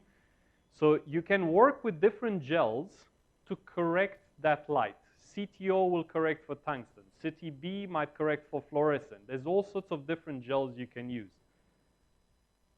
Using those gels, you can use half a CTO, you can use a quarter of a CTO, so different amounts of CTO gel on your light. And that means that you will have something that kind of looks really orange or looks a little bit orange, depending what your final result needs to be. In terms of architecture, coming back to this image, you can't obviously control all the lights. But what happens, in general, a city will be lit by some sort of artificial lights. In this case, we've got tungsten. We probably got some fluorescence here because they look a little bit green. We've got some LEDs or whatever those red lights are. In general, if I wait almost until it gets pitch black outside, so literally 2 minutes before it got the daylight has disappeared, and I switch my camera to tungsten or fluorescent, I am essentially correcting either for tungsten or for fluorescent. One of those will become closer to white, while everything else shifts to a cooler color, towards blue. What happens to the sky? It becomes a deeper blue. Or, in the case of tungsten, or a little bit purple in the case of fluorescent, right? That's how you get these kind of interesting, punchy colors. Now, obviously, nowadays, we don't have to do that in the field because we can shoot raw and then adjust the white balance in Lightroom afterwards. However, I do like to do this one usually in the field just to see how it looks. And because sometimes if you switch the white balance, you might need to maybe correct the exposure a little bit.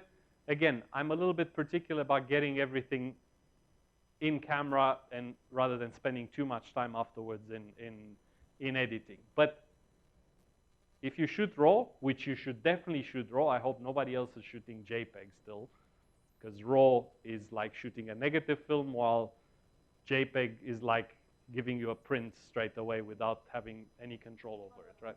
Exactly. So this is kind of a little trick for architecture. Now, for interiors sometimes, you don't necessarily want to make everything white because the space is not necessarily white. Light has a quality to it. You don't have to make everything look very clinical. Sometimes light is beautiful the way it just moves around the space. And in this particular case, the Mythos restaurant in JLT had quite a few tungsten lights, right? But the thing is, we shot this during daylight, and it has a really big window along this wall, and those tungsten lights are not really visible. I mean, they're visible in the shot, but they're not making a lot of splashing of light into the scene. Every orangey light on the wall, here, there, is my light. It's not these ones, because these were not powerful enough. So in this shot, I can't even remember. I think I have about 8 different lights added into this shot. So I've got, and all I did is I went with the light that was already there. It's daylight with a little bit of tungsten. So I've kept the daylight. I've added a little bit more of tungsten to be visible. Look at this chair. That's my light. You see it stands out a little bit, just a splash of light, because it kind of matches these. Look at this. There's a light coming from here. Look at this. There's another light coming from here. Again, I'm trying to kind of match these light bulbs that are there with my own lights. Look here. You can tell, if you look at the shadows a little bit, you can tell that there's some sort of light that's coming from somewhere. Then this bit, I have a light hidden behind the reception area here, flashing onto the wall. I have another light coming into here, hidden behind the table, just to bring up this part. I have a little small flash hidden behind this corner to bring this part into the view a little bit. Again, if I tell you that those lights are there, you're going to know they're there. But if I don't, it kind of looks like it's coming from the space, from the space itself. If I take them away, it's going to look a little bit boring. Right? So I don't mind combining a little bit of the blue with a little bit of the orange. Sometimes you're photographing a space that the designer went crazy with the lights, with the color. And I don't have to follow it accurately that my white has to be white. This had a massive purple light within the space. Well, who am I to say that I want to make that white? No, the designer made it purple. The apartment looks purple, so I'm going to show that. So all my lights that I'm going to add are going to have a tint of purple into them. I'm going to add a gel into the shot. The only difference that I did, and I'll show you a practical example of this one as well, the only thing that I did here, I added a warm light upstairs because I wanted to separate that, because that was the bedroom. So I wanted to separate a little bit the colors between a very clinical kind of space that's a day space to a bedroom that's kind of like something where you go and relax a little bit. So that's the idea there. Sometimes you really need to figure out how to balance well, not sometimes, all the time. You need to balance the light from the outside with the light from the inside. And if you're shooting outside architecture, again, you're waiting for that perfect moment. But unfortunately, sometimes you get into a situation, and this is a good example of why you should do recce's for your shot. This one, we had no access to the villa until that afternoon, so we didn't know what the lights were, how do they look. And when they turn on these ones and we realize they're white, there's nothing I can do. We should have known that the day before, because I don't like, they stand out too much. They should have been tungsten as well, like the rest of the house. And on top of that, the light in here in the middle was actually not working at all. It wasn't that it wasn't a light bulb or anything like that. It just wasn't working. So we started with fixing what wasn't working. So I taped a small flash of mine instead of the light bulb. So I literally put it instead of the light bulb. And that I can control the power. I can control the color of that. So I matched it a little bit. It has a half CTO, so it matches a little bit with the house. If I would have had time and I would have known about these, I would have either brought my own light bulbs that are tungsten, or I would have used gel, because you can use gel. So the gels that we use for my lights, I can use them for these lights as well. And I would have wrapped gel around those lights to turn them a little bit orange, right? That's the advantage of doing a recce for a job, because you will find out that, for example, this one, we were actually panicking because there's a pool here, and I've got a couple of shots where the pool is in the shot, and we couldn't figure out how to turn on the lights in the pool. That's a major problem if you're going to shoot a villa with a pool outside, right? So it's a good idea to push for a recce. Sometimes it's not possible, and you do what you can, but Now this bit, let's see how it looks. It's projected. This shot sometimes is a bit difficult to see properly. But again, you're trying to show some of the view from the outside. And you were asking, someone asked me during the break, can you go a lot with Photoshop, for example, or with Lightroom? Can you push certain areas of the image, like 1 stop, 2 stops, and make it darker or brighter? You can, but it tends to look a little bit fake if you do too much of it. And I'll show you some of that in the practical examples. But this room, I wanted to show that there's a view to the sea outside, right? And the room was actually quite dark. Like the lights were not doing a big job. I put my tripod, I put my ISO to 100, I put my aperture to f8, and then my shutter speed, I adjusted so much so that I can see the water outside, and a bit of the view. This is, again, to taste. I could make it darker, maybe. I usually like these kind of slightly overexposed images. But it depends. That's your creative process at the end of the day. But as soon as I've exposed for that outside, the difference between the outside and the inside, the dynamic range of the scene is so big that the inside is literally dark. Like, you can probably see the outline of the bed and maybe the lights a little bit on the ceiling. So you do need to add your own lights. And I have a big light added here, like a main light, basically. And another thing to keep in mind here, when you're adding a big light, a main light, it's a good idea to not add it from the direction of the camera, right? If you think about it, how I'm shooting this way. If I put a light next to me also going this way, it tends to look very boring, the shot, because there's no three-dimensionality to the light. In general, if you want to add the light, add it 90 degrees or more to the camera, because it will make things a little bit more 3D, and it will look a little bit more dramatic. It will pop a little bit better. The shadows will look better. And also, if your main light in the room comes from the window, try and mimic that direction, because otherwise, if I put one that it's exactly opposite to the window, you're going to look, nah, that's a fake one. Something's wrong there. The direction of the light is not correct. The direction of the shadows, right? So you look at the shadows here. This was very difficult because I had nowhere to hide it here. We actually tried to hide the light outside and shine it through the window, but it wasn't working enough because the windows were too tinted. But you have to get the shadow as much as you can coming towards the camera. If I would shoot from here, there would be no shadow here, and it would look really kind of boring, right? Also, you have to light for the space. You can't light all the places the same way. This is a cigar place in a hotel.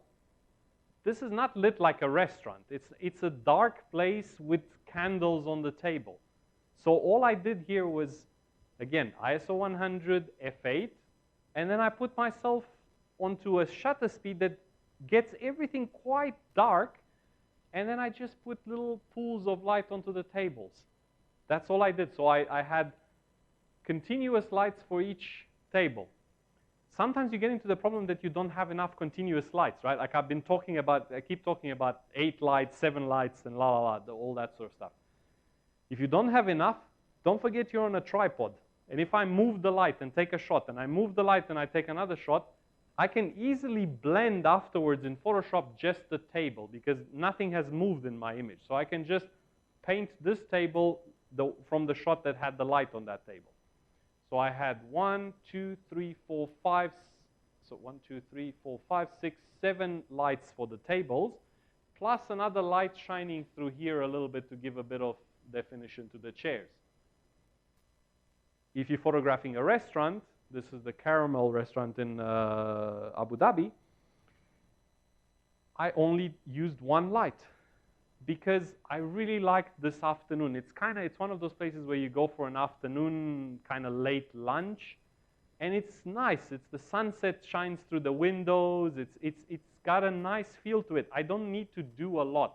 I just put the curtains, and I have nice light coming through those curtains from the setting sun. The only thing I did, I added 1 light here just to bring a little bit up the darker part of the image, right? That's all I did. Is there a day when you don't have a very nice sun, for example, or is there a day when, unfortunately, you're at that location when the sun is on the other side of the building? That also can be done. I put 2 lights outside, 2 big lights, shine them through maybe a softbox or something that softens the light, an umbrella, or even a sheet, a bed sheet. If you tape it in front of your lights, it will really soften up the light. And then put a CTO gel on your light. If you put a CTO gel on your light and shine it through a bed sheet into windows like this, it will look like a gorgeous sunset. right? So you're making your own sunset. You're going to need a lot of power because you have to replicate that. So you're not going to do it with a small flash. You're probably going to need at least 3 small flashes together, or like a big, 500-watt light or something like that. Same thing with architecture. This is also the Zaha Hadid building in Baku. You want to create a little bit of mood in your images, not just show everything, frame it in certain way, play with the difference of light, like, silhouetting certain things. Do I need to show you every single detail into the trees and into the leaves? No, that's not the subject of the image. Again, remember, simplify, right? Like, you're simplifying as much as you can. It's all about the building. And you're trying to wait for that perfect time when the light coming from the building is just enough that it's not overpowering the daylight, or the daylight is not overpowering the artificial light. Again, 15, 20 minutes. That's all you have when you're taking this sort of image. So it does get a bit complicated. Now I'll talk a little bit about distortions and tilt shift, and then we move to the practical stuff. Yeah, we're doing well. Sometimes, I was saying to someone in the break, I have this 14 to 24 from Nikon, right? The really wide angle lens for full frame. Great lens. I use it once a year probably, because nowadays I use the tilt shifts all the time. This was a case when I really needed that 14 to 24. The thing with interiors, 95% of the time, I don't shoot wider than 24 millimeters. Because if you shoot wider than 24, an interior space, you're showing too much. And there's no need for you to show much. I have hotels sometimes, and they come and they say, well, we want to show the whole room, including the TV. And my first question is like, why do you want to show the TV? No, but we have TV. Yeah, but this is not the 90s. Every single hotel room has a TV.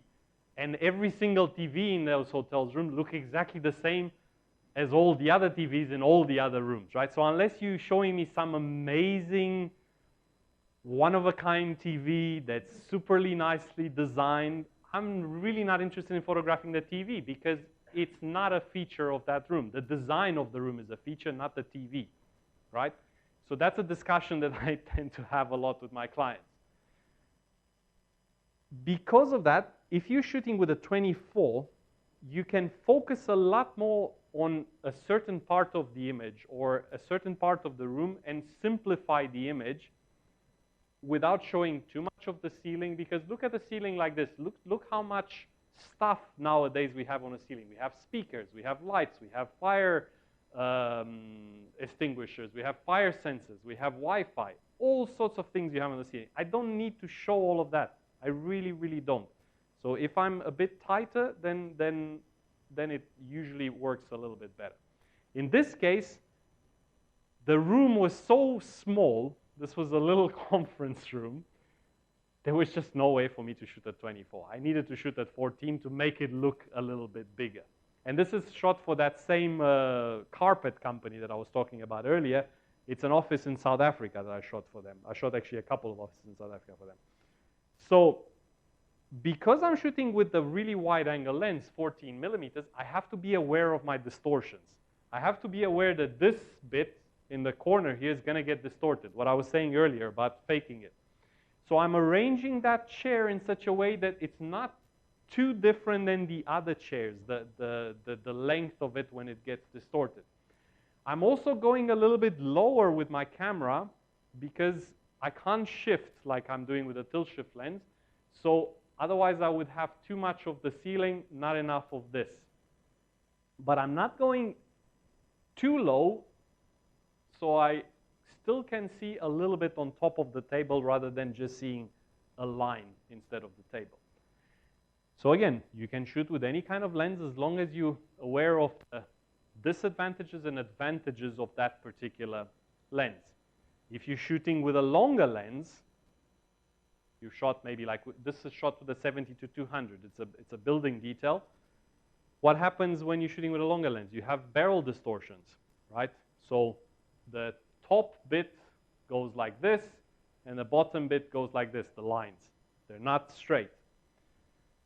In that case, nowadays it's very easy because you click something on Lightroom and it corrects for the profile of that particular lens. With tilt shift, you can't use profiles in Lightroom. So that's why I'm saying that tilt shift is really difficult lenses to use. You can't use profiles because essentially every time you shift the lens, you're creating another lens. It's a unique point of view from that lens, so they can't make a profile for it. That's why the metering doesn't work for it properly either. It approximates, but it doesn't work 100%. So then you have to pay attention to these. Can I correct it automatically, or am I going to go manually and correct the barrel distortion? For example, for my 24 millimeter, I know that I usually have to go to +5 for the barrel. With the 19, I've just started using it about 3 months ago, so because it's a new lens. I'm still not quite 100% which value is the best. Kind of looks like it's +2 at barrel distortion. But again, see, I'm keeping all these things in mind because then I know and I don't have to work it out every single time I shoot something. Keeping everything straight. Super, super, super important in architectural and interior photography. You will not see any serious interior architectural photographer that doesn't have all the lines straight, whether they're vertical because the space is like that or horizontal. In general, with photography, horizons is a really good idea to keep it straight. It makes your photograph stronger. But again, I'm shooting, my lines are straight, and then I'm using leading lines, I'm using rule of thirds kind of thing, right? So you're blending all those images. One other thing that you have to keep in mind is actually, I'll mention that in a little bit. This is another example of keeping everything straight. This is shot with the 19, with the new 19mm tilt shift from Nikon. This was really difficult for me to do. I've shot this space before in the IFC, and it was really difficult for me to shoot with anything else because the buildings, these 4 buildings in the back are so tall that as soon as you started distorting and pointing your camera a little bit higher with a normal lens, it would just become a mess. Like it never really worked. And that's why as soon as I got this lens, I actually got some permission from the IFC, and I went and I shot this again for myself, right? And then look at, I'm perpendicular to this, so this line is straight, these lines are straight. All you have to, and nowadays you can correct, even if you shoot with a normal lens, you can correct in Lightroom. You have the perspective control, and you can draw lines along the verticals where you would like those verticals to be straight. It's under correction for the lens, and you have a little button there called guided, and then you draw the guidelines. When you're going extra wide, you get into other issues with perspective. For example, this is also a shot I always wanted to do, but I didn't have the lens to do it because there was no wider than 24 tilt shift Nikon. So Burj Khalifa is so tall that if you're that close to it, all sorts of things start to happen to it once you point the camera up. So as soon as I got the 19mm, I went and did this shot. Now the problem is Burj Khalifa can even look a little bit curved because it's so tall. It kind of gets a little bit of a curve here, so you have to pay attention. Sometimes you have to correct in a strange way the barrel distortion if something's really, really tall, just purely because the lens, the optics in the lens, the way they work. Same thing here, right? I'm just making sure everything's straight and nothing gets distorted because I'm going so wide. And the thing with a tilt shift lens as well, a 19mm is actually a lot wider than 19 when it comes to tilt shift because I can shift up and down, and essentially a 19 I think is the equivalent to about a 15, and a 24 is the equivalent to about 17. Just because I can cover more area by shifting the lens up and down. To show you how I shift the lens, and I make sometimes what we call 5x4 images, right? So if you know your photography history, you know that architecture used to be shot a lot on 5x4. So our cameras shoot 3x2 nowadays, but 5x4 it kind of fits to architecture. It's a little bit closer to square. So with a tilt shift lens, you can shift up and down take two images, so one for the up, one for the down, make a panorama or a vertorama out of it, and you actually generating a shot that's closer to square, and you can crop it 5x4. So in this case, also at the beach, this is the top part, this is the bottom part, and this is the final shot. So that's why I'm saying it's not actually, this was shot with the 24. It's not actually 24. It's a lot wider than 24 because I can catch that bit at the top and this bit at the bottom as well, just by shifting without moving my camera, without pointing it up and down. On the left side, again, I'm shifting up because I shot these Shakespeare restaurants. I'm sure you're aware with them. I've seen every single one of them in the UAE. I've photographed 20 Shakespeare restaurants or something like that. They have some crazy details in the different Shakespeare restaurants. So I wanted to show a little bit more of the ceiling. That's the one in Arabian Ranches. So I shifted my lenses up. Instead of showing here, I showed more here. But again, my lines are still vertically, they're straight. The other thing you can do with the tilt shift, you can tilt your lens. And that's when you get that kind of miniature effect that you might have seen online. You can achieve that through Photoshop, but you can do it in the lens as well with a tilt shift lens. Essentially, instead of having your plane of focus going like this, so you're blurry, you're in focus, you're blurry, so we have a line of focus like this, you can tilt that and have the plane of focus like this. So only this line is in focus, while whatever is to the left and to the right is blurry. And that's how it is here. You see this, only this bit is actually in focus. And that kind of tricks our eyes a little bit into thinking it's a bit miniature. The reason why I used this one was because it was the kids' room in Shakespeare, and the furniture was already a bit smaller. So I tried to make it look even smaller. This is not something I use very often with client work. It's more for myself. But it can have interesting applications like this, for example, where the plane of focus just goes through the pool here. That's in Abu Dhabi. And that's when it really works very well when you're looking from high up somewhere down, because it looks like one of these made-up little cities with, made out of cardboard. Right? So you can get some interesting stuff with the tilt shift. Now, before I get to all the practical stuff for a little bit, all I want to say is a lot of information that I give you today, right? There's a lot of complicated stuff, and it sounds like it's too much detail-oriented and stuff. But the thing is, you just have to practice. That's all there is. If you want to get into any kind of photography, you have to go out and shoot. If you're shooting buildings, if you're shooting interiors. And this was one of the first proper interior things that I tried to do. And I literally tried to talk to my friends that were real estate agents that had some sort of access to interesting places. And they connected me to the people that were living there. And I said, you know what, I'll give you a print of whatever photo I make if you just let me be in your place for like half a day or whatever. It doesn't really matter. And then I go there and I bring my lights and I take my time. I don't have any client pressure behind me going like, well, you got to get the shot. I don't care if I fail, because I'm definitely going to learn something from failing.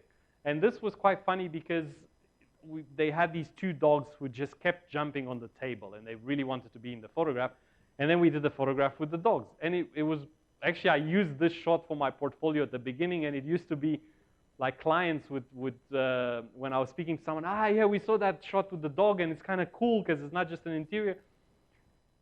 It's little things like this that grab the attention of particular clients. And, you know, stuff like this, when you can really go very wide and you use the long exposure, and you just have to sometimes just enjoy the view and go and shoot for yourself, because that will make you a better photographer, and it will make you understand a little bit about light and about how things change.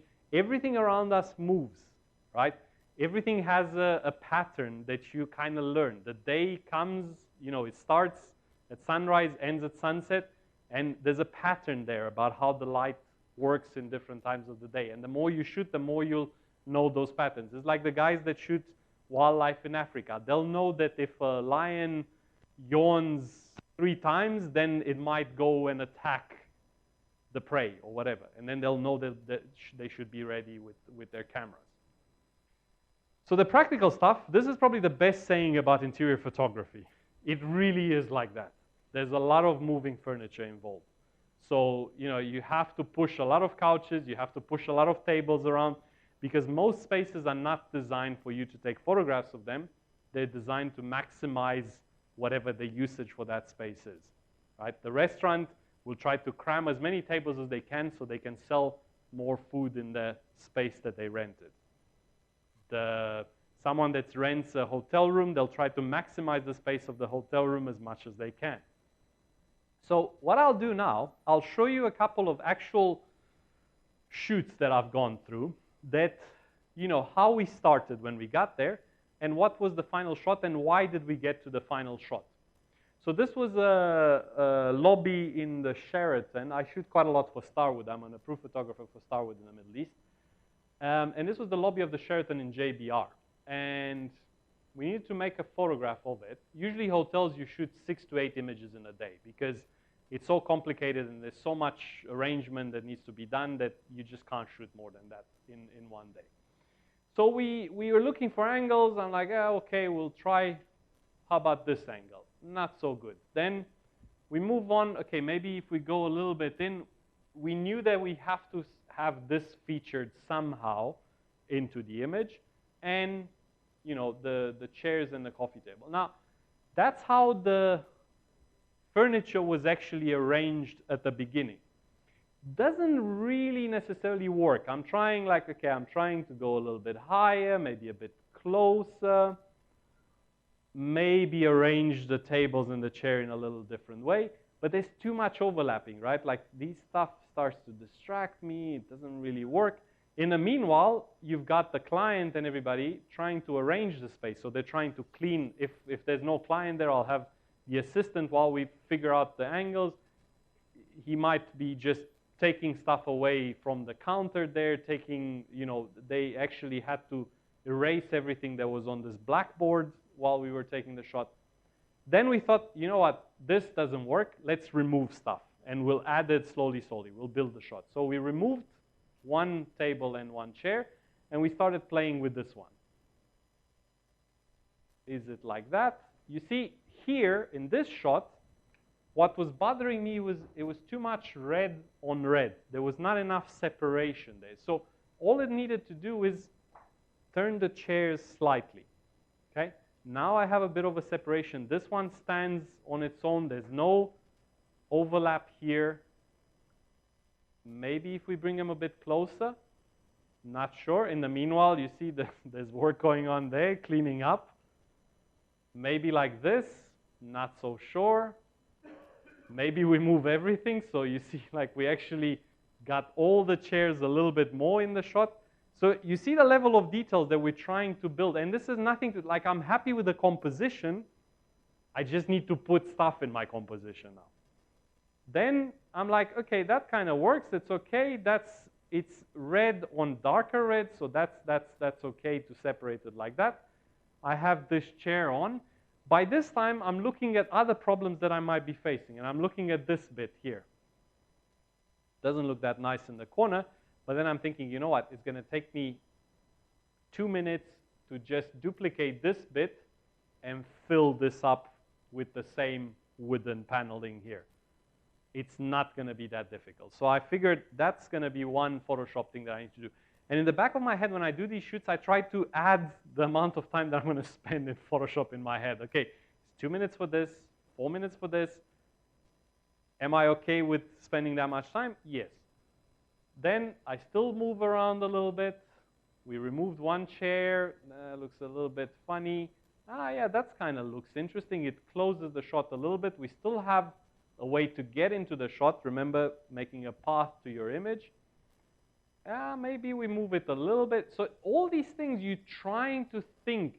Then in the meanwhile, they start arranging. Like if you look at this bit at the beginning, it was a mess because they don't arrange it necessarily that great when they just do it for the restaurant. And this is shot at midnight as well, because usually lobbies, you have to shoot them after midnight when they start to get a little bit emptier. Then I'm like, we start adding light. So we added a light here, which you can see. Once you're happy with the composition and with the arrangement, you start adding light. So there's one glow of light here, which clearly is too much. We've brought that light too close. We take it a little bit further, and I'm like, you know what? That light looks kind of nice now. I've got some nice highlight into these chairs. Nothing is really disturbing. Nothing is, you see, before,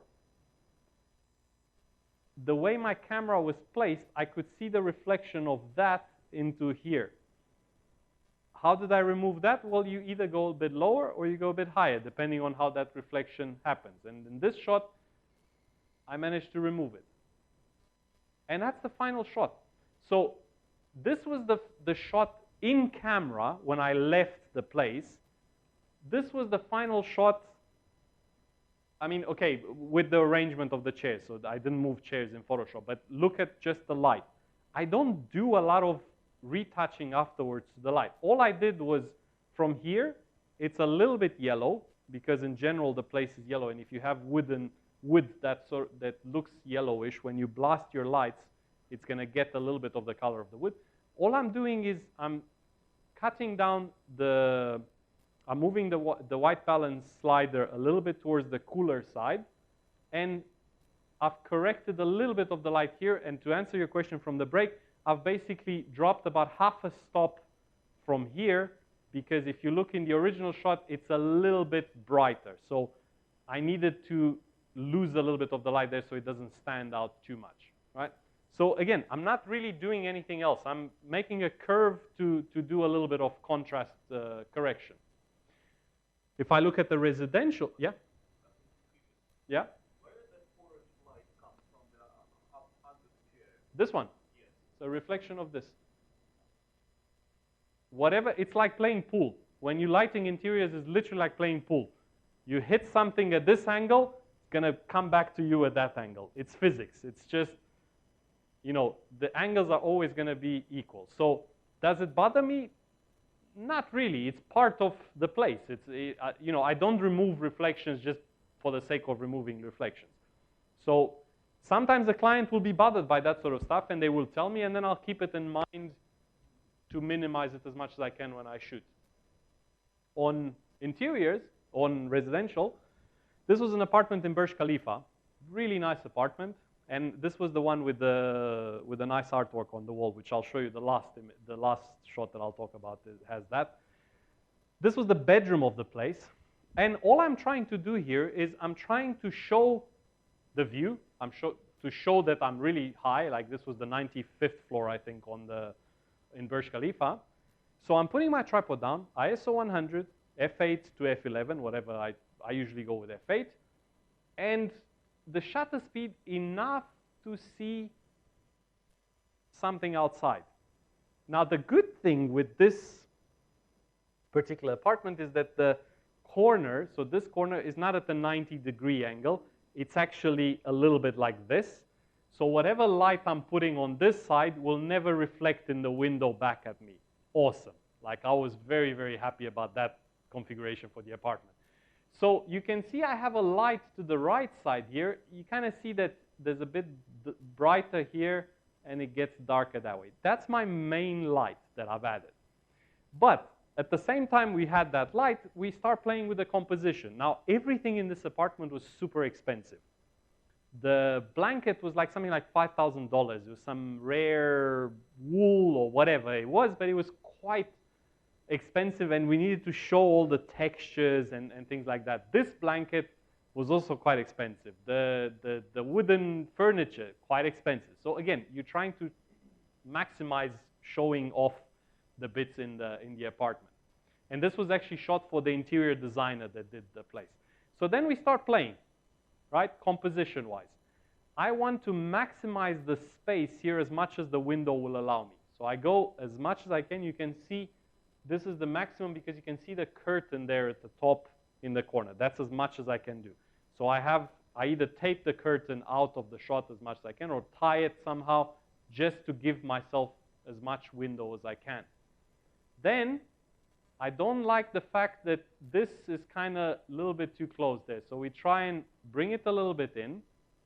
In the meanwhile, you see I'm starting to arrange pillows as well, right? Because one of the worst things in interior photography is arranging pillows. They are a nightmare. You can spend hours on arranging pillows. Like my assistant and I, we always make fun that it's like we don't arrange our pillows at home that well that we arrange in these spaces, right?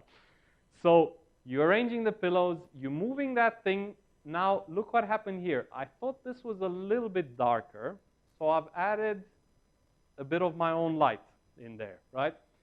Also, if you look here, it doesn't look like the bench is parallel to the bed. So we arrange some more tables, then we start moving the bench a little bit closer so it becomes a bit more parallel to the bed, even more, and get the light oriented a little bit better. So now it kind of looks like, well, maybe there's a lamp here or somewhere that the light comes from. You don't know, but it just adds an interesting detail to the shot. You see, we've done a little bit of adjusting here just to make it a bit more targeted maybe. So we keep playing with the light, and usually for these sort of things, I will use a softbox and not an umbrella. If you're shining the light through an umbrella, that means you're shining it everywhere, right? You put an umbrella, a light umbrella in front of it, it goes everywhere. If you put a softbox in front of the light, you can feather it. So I can have a very clear control, even if I take a portrait of you, right? I can light you just from the left side maybe, or just from the right side. I can point the light here and hit you with just a tiny little bit of light, right? That's how I do with the interior spaces as well. I point probably this light is pointed somewhere here, and this is just the last bit of the light, which is usually a bit softer at the edges, and I can also control it a lot better. And then that's all I did to the shot. So from here to here, what did I do?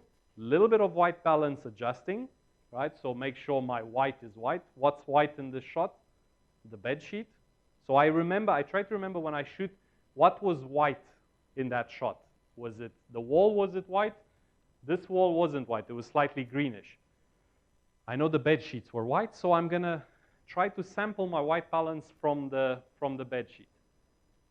Now, once I light an image like that, so a big shot, I know that I can probably make a detail from that same place with the same light, because I've already lit overall the room, that I can use that light and go in for a detail and give my client an extra shot that is not going to take me an hour. It's probably going to take me only 20 minutes just to figure out the composition and the arrangement. So this was what I started with on the close-up. I'm like, that's kind of, there's definitely a shot there, but it needs to be arranged. I don't like the fact that that is kind of cut a little bit, but not cut properly. When you have things at the edge like this, you either want to give them space and have a nice white space around them, or if you're going to cut them properly. Don't cut like this at the edge. So then I start moving away a little bit. Okay, backing up a little bit, look at what happened here. When we started, look how the flowers are touching the lamp. Not very nice. I move away a little bit. I start arranging some pillows. Further away, I'm getting some distance from the flowers to the lamp. I get a little bit more this way, and I try to do my rule of thirds, right? So this bit, it's kind of on the third. So I have 2/3 bed, 1/3 table with lamp. There's nothing overlapping now. The plant sits on its own. I added a little bit of a continuous light on the plant just to make it pop a little bit. Continuous lights are really good for this sort of stuff. Flowers, little details that you want to make them pop. The final one, so that's it, right? This is the light. This is the final. What did I do in Photoshop? I've removed the cables. That's usually what I have in my quotations. I will say I remove the cables, I'll remove the exit signs in general, sprinklers, things like that that are kind of distracting. I've corrected a little bit of the white balance, but to be honest, it's not much difference. I think I probably spent like 30 seconds on this shot. And I've also cropped it 16 by 9 purely from a graphical point of view. I liked that it was quite wide. So instead of 3 by 2, I liked the fact that it was cropped 16 by 9 because I think it works with this kind of view of the shot, right? So you see, again, to come back to your question, I really don't do much on Photoshop because I light them very correctly. So once you light something well, you can, the thing is you can even go crazier with Photoshop. You can do more with Photoshop because the difference in light is already there. It's sorted. You just need to push one or pull the other. If that difference is not sorted in advance, it becomes difficult to pull 2 stops from there and 2 stops from the other side. This is that same apartment. And funny enough, this apartment, it's a penthouse on Sheikh Zayed Road. I photographed it twice because they remodeled it after about a year. Not much had changed, but this is the second iteration. So that wall that I was saying in the shot earlier, if you remember, that was purple, now it's white. So I'm like, okay, and they added this art piece on the wall, and they added 3 frames on this wall. So I'm thinking, it's really difficult when you go to shoot the same place twice, because you kind of look at stuff and you go like, but I already figure out the best view. Like I'm trying too hard to find something else, but it might not be something else to be found there. So when I got here, I thought, okay, I'll include these ones because they're new. But then I'm thinking, why am I including? Can I see anything from this angle? No, they're just some distractions on the wall that are not adding anything to the overall image. So if I want to make a shot of that, I'm going to shoot from here, looking here, and have those prominent. And I actually have a shot. I shot one of those as well. Going with this one, I'm like, okay, I'm going to go still with this way. At least it's going to be different because this wall is not going to be purple, and this artwork is going to stand out nicely. I've already placed the light here that's not on yet. You can see the light stand leg. I turn it on, right? Again, ISO 100, f8, expose for the outside. I want to see some detail outside, and that's what I did here. And that's how the room looked like, which is quite dark, right? So I put one light under the stairs. It clearly looks wrong, right? Because it's really weird in the front here, and it's too much in the back. It's pointing too much down, so I'm creating a pool of light. I'm adding my light in the front. And in general, it's a good idea to work one by one. You add one light, you see what happens. Then you add the second light, you see what happens. Because if you're trying to add 3 lights at the same time, you can't figure out which one is introducing which problem. Okay? So I've added this one. What do you see here? There's clearly a color difference between this one and this one. This is quite blue. This is quite orange. Probably it had a CTO on from the previous shot, and this one didn't have a CTO. So I'm taking care of that. You see what I did here? I pointed, instead of pointing it at the ground, I've lifted up, pointing it here, and you can see the umbrella. You can see the edge of the umbrella here. And I've removed the CTO. Removing the CTO meant now this is starting to look from the same picture, not 2 different areas, right? Now, I'm like playing a little bit more with the composition and make it a bit brighter. Then I'm taking care of the upstairs. And I did the same thing as I was talking earlier. At the moment, it's a black hole there. I'm adding a light. Whoa, too strong and too blue. A little bit less. Okay, it's fine. It matches everything else, but I don't like it to match. I like a little bit of tension there. Put a CTO gel on it. You see how it changed the color from there? So just look here to here.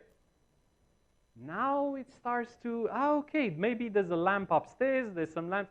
It starts to look somehow naturally, although you're creating everything artificially. The last thing that we did, we were moving this chair around, which, to be honest, I wish that we didn't keep at all in the shot. But in the previous shoot that I did in the apartment, this chair was red. So I thought we'll feature it now because it's yellow, so it had changed. And we moved it quite a bit, trying to not overlap it or whatever. I'm not too keen of where it ended up being, but you know, it's one of those things. I probably should have just removed it and see if the client would have been okay with that. But again, from here, this was the light when I left there, and this was what I did in Photoshop. Not a lot of things. Again, a little bit of white balance correction to make it a bit cooler. In general, you'll find most shots will be a bit warm when you shoot interior, so you need to cool them down a little bit in post. This one, quite different. The brief here, and again, I always mention the brief because that leads the shot. So my shot is a result of the brief from the client. This was a office fit-out company, and this was their biggest client, which is Lufthansa, right? So this Sky Chef belongs to Lufthansa, which everybody knows Lufthansa, so it's a big name for them, and they really wanted to feature the logo on the wall, and the office was fairly clean and white space kind of thing. So I'm like, okay, I need to feature the logo. That's one of the shots. This is the composition. No, I think it's too much of the table. What if I pull back a little bit? These become a little bit smaller. The logo is still there. I've got some leading lines going on here. But again, now you have a problem. This whole third of a shot on the right here, it's dark. It doesn't match with the rest. Add a light, right? So I put just a softbox, pushing that one in a little bit. I'm changing the angle a little bit, and now see what happens here in the tree. There's some details starting to show up into the leaves. That's because I hid a little flash at the bottom of the tree, pointing it upwards through the leaves. And you play with that and see what you like. Again, back to that soul thing. Do you want more of it or less of it? So you see I've adjusted a little bit to get a little bit more light. And now I've arranged some chairs. There's still some distractions here. And that's the final shot. Now, in the final shot, what I did, I added actually, before I cleaned everything, I took there was some shawl here or someone's pullover. I've actually added one more light for the logo coming from here and through what we call the grid. So if you put a grid in front of the light, it makes the light round and quite focused. So that's why you have this kind of shininess, this three-dimensionality to that logo. And it stands out more. From here to here, it really pops, right? Like just one light, it made that logo pop, which made my client happy because they can see the logo, right? So, and this light you can see, so this shot is with 3 lights. One here, one small flash here, one light there. 3 lights. I think I have 2 more shots and then we're done. So this one, very good example of lighting in layers. Because again, you have a foreground, you have a middle ground, and you have a background. This is the restaurant, also Caramel in Abu Dhabi, and this is how it was when we got there. You expose for whatever strongest light is in the shot. There was some daylight coming in from here. And then you start adding lights. Actually, I've also pushed the exposure a little bit more so I can see overall a little bit better into the shot. And now look here what's happening. I'm trying to add light into this corner. Way too much, clearly, right? Like now, if I show you this image, you're going to straight away know that's a fake light. That's added, and that doesn't really work. We try to tone it down a little bit. Shadows are a bit too strong. There's a weird shadow from the armchair here, so clearly the direction of the light is not correct. Moved the lamp a little bit more, so you see the shadow has moved from here to the wall, which is a lot more natural. It's still probably a bit too strong. Tone it down a little bit. Again, we're lighting for the mood of the place. I don't need to show you everything. I need to show you the feel of the place. And then I think that's kind of okay. Little bit more movement. Then I look at the middle ground. So the second layer, right? I add a light. Where do I hide it? You can see it here. Just it's behind this wall. Again, way too strong. Tone it down a little bit. So now you're trying to match the power of that light with the power of this light, maybe slightly stronger because it's a little bit further away. And now I have a background as well here. You can see there's a black hole going on here. I've adjusted that light a little bit more, and I'm putting a light in there, clearly wrong, like I've put just to see if, actually, sometimes I'll put lights like this just to see if they trigger. I put them in the shot because being far away, the remote might not work or whatever, so I'm going to put them like this just to see if they trigger. It clearly triggers. It's the wrong color, so that one is not CTO'd. You can see it's blue, so that means it's daylight. I move it behind the wall, put a CTO gel on it, and look what the difference makes, right? Like I don't have something that just disappears into black there, like here. All of a sudden, I have some sort of restaurant in the back there as well. It's not just a black door. And then the other thing we did, I've asked my assistant to hold a black cloth with his arms just to block the daylight that was coming onto this, because it wasn't a very nice area. So I kind of was like, I don't like it. And then in post, as I said, I removed the exit sign, right? I had an exit sign here and corrected a bit the color, and that's about it, right? So again, not much done to correction. And again, I'm leaving a path for myself to get into the shot. There's stuff that's lit a little bit stronger as it goes further away from my shot. And this is the last one. This is the $200,000 art piece by Damien Hirst. Now, I knew this was really important for the client, so I was thinking, you know what, I might do this one in 2 shots, and I might bring this one, just take a picture of it and drop it in, so no lights, no anything, so I don't have any reflections. Because the problem was, it was framed behind glass, and it was quite reflective glass. So I knew that I'm going to have a big problem in terms of reflections once I start adding my own lights. Sure enough, I put my own light. Look what happens, right? So I'm kind of like, yeah, okay, that's interesting. Clearly, I need to get rid of the curtain if I can, and I've added a light here. You can see a glow from it a little bit, and you can clearly see what it is. It's an umbrella. It's a reflection onto that. There's nothing I can do there. I'm thinking, you know what? I'll just take the shot properly like this with the right light reflected, and then I'll take one shot where I'll switch off all my lights, push the exposure up so I get a clean shot of this and drop it in. It's fairly simple because it's straight angles. So I just draw 4 lines, mask it into my final shot, and it should be okay. Then I add the second light. You can see the second light reflected into the window. It's a softbox, right? Now, this is the same softbox because the windows are at a slight angle, so they reflect the same thing. Now, I'm thinking, do I worry about that reflection? No, I can easily clean that in Photoshop because it's a blue sky. Just clone it out. It's going to take me 30 seconds. So I'm not going to worry too much about that. But look what happens on the table. This bit here, it's actually the reflection of the same umbrella that's on this side. That's because of the height of it.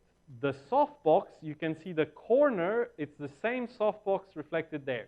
I don't worry about this because that's easy to clean, but I really worry about this because there's texture in the back of the carpet reflected through the glass of the table. That's going to take a while in Photoshop to sort out. So I need to fix that, either by moving the table, moving my light somehow. What I do, I arrange some pillows. Again, I always come back to the pillows. And then I think, you know what if I move the light up? Because the reflection, it's quite clean light here. So what if I keep pushing it up, and maybe I get rid of the reflection and do everything in one shot? I'm almost sorting out this problem, pushing it even higher. This is almost out of the way, but unfortunately, that's how tall the room was. So that was my maximum. I couldn't push it higher anymore. So I'm like, okay, forget it. I will come back to my first plan, drop that from a second shot. I still have the softbox problem. The interior stylist that we were dealing with also wanted to move the table a little bit. So we had even more reflection of the softbox, which gets in the way of the couch. So again, big problem in terms of figuring out in Photoshop. So what do? I push the softbox a bit lower, which solves this reflection, no problem, leaves me this reflection into the blue, which is really easy to correct in Photoshop. And then all I need to do is I took a shot of just the whole scene without any of my lights, but the exposure pushed really high. So this was all white out, basically, in the windows, but this was very nice white. Like the art piece was really standing out. And then mask it in, and in terms of other Photoshop that I did on this, not really a lot. It was pretty straightforward, to be honest, just some correction, again, some curves, a little bit of cooling down, and it wasn't a great day outside, but I have nice view, cleaned up the reflection in there, and that's about it. And yeah, that's about it from me. Thank you. So it's a lot of detail anyway. Any questions that you might have that I could answer? Yes.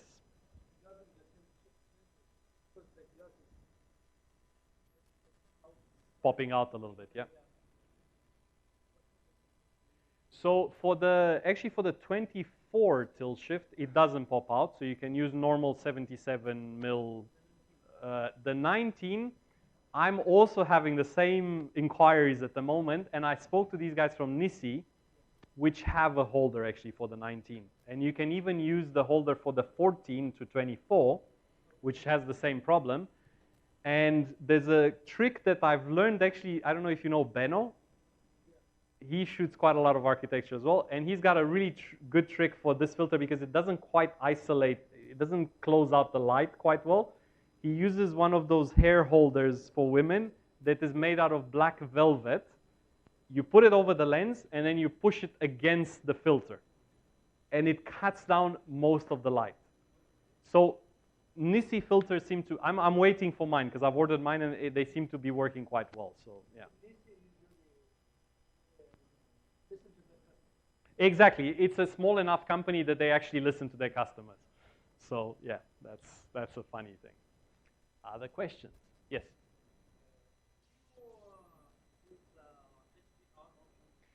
So question is, if you didn't hear it, if I use the HDR, wow, that's a nice view. Nice to see a bit of light.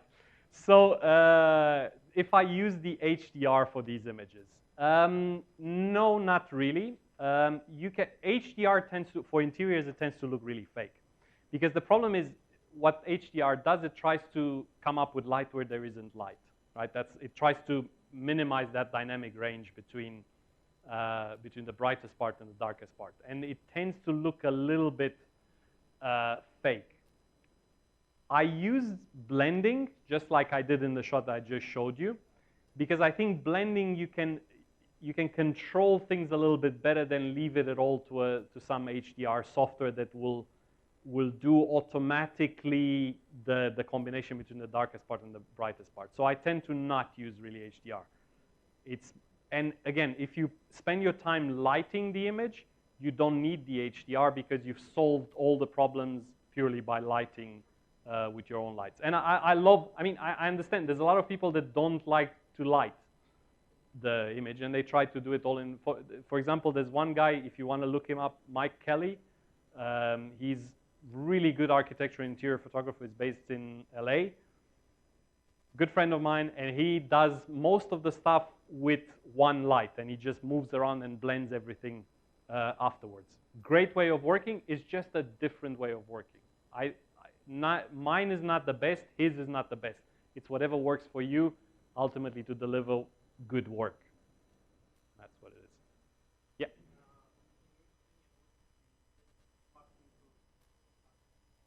Oof. How many hours have you got? That's a tough question. I mean, there's so many marketing tools now, right? Like we all use Instagram or we use websites. For me, what has worked over the years was the blog. But that's purely because that's how I started. I did a blog, I started my photography, sort of travel photography website 15 years ago, then I turned it into a blog 10 years ago. And because I've been so consistent about blogging, I have literally 3 articles a week. That takes a lot of effort, but what you get after 10 years of that is a hell of a lot of keywords, which make you really visible in Google. If someone looks for interior photography, most likely I'll be on the first page without, it's organic. I don't have to pay for it, right?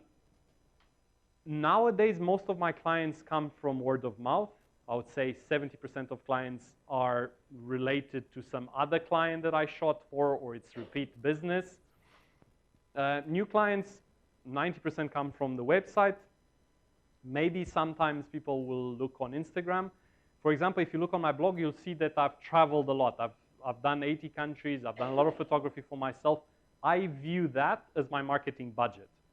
So there's very little money to be made from travel photography.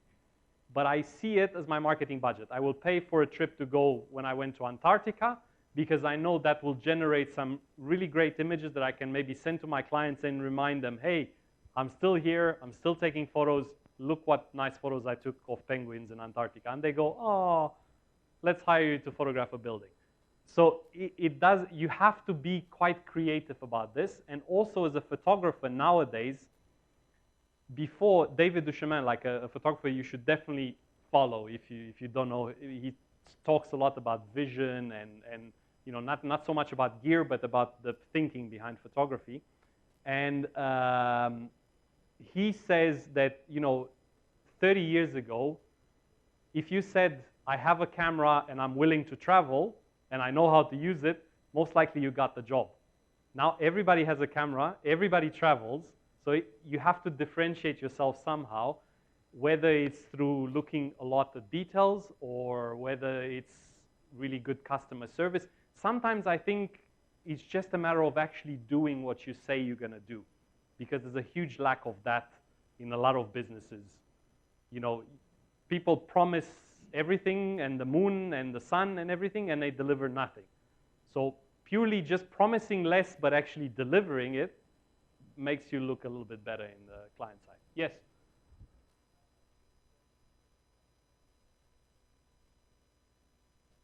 Yeah, so bouncing the light, you mean? Yeah, so the question is like if I bounce light. Yes, all the time. A lot of the times you can't go with a big light and just shine it at the room because it's going to look really fake. So if you have like a white wall, like a white corner, if you put the light bouncing it onto the corner, it will create a much softer light. It doesn't really work with small flashes because they're not powerful enough. And you know, every time you bounce onto something, you're going to lose power. You put umbrella in front of it, you're going to lose more power. You put a gel in front of it, you're going to lose more power.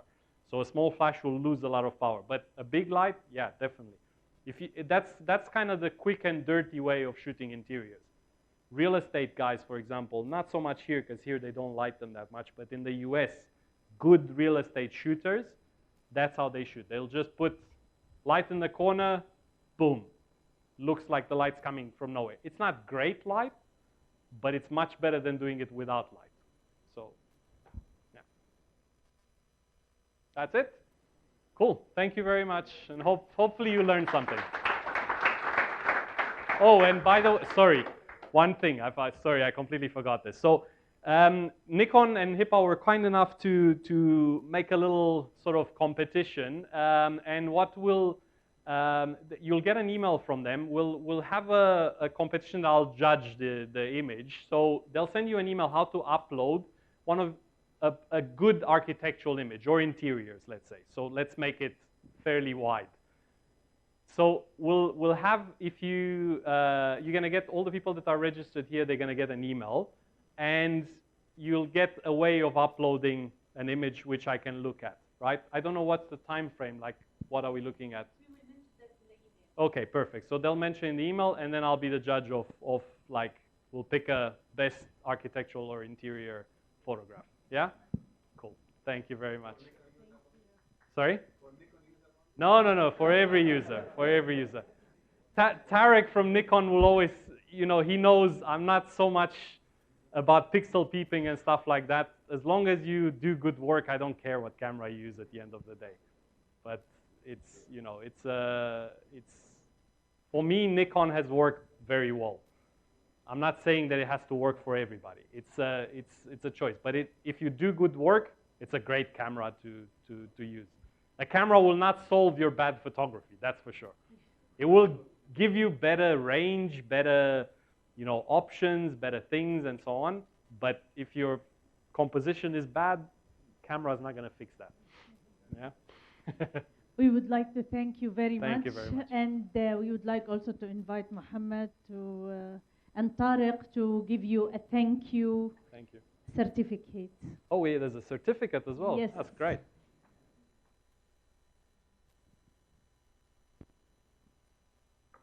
I don't get many certificates. Thank you so much. Thank you. Oh, like this? Oh, let's do it like this. Yeah, sorry. There you go.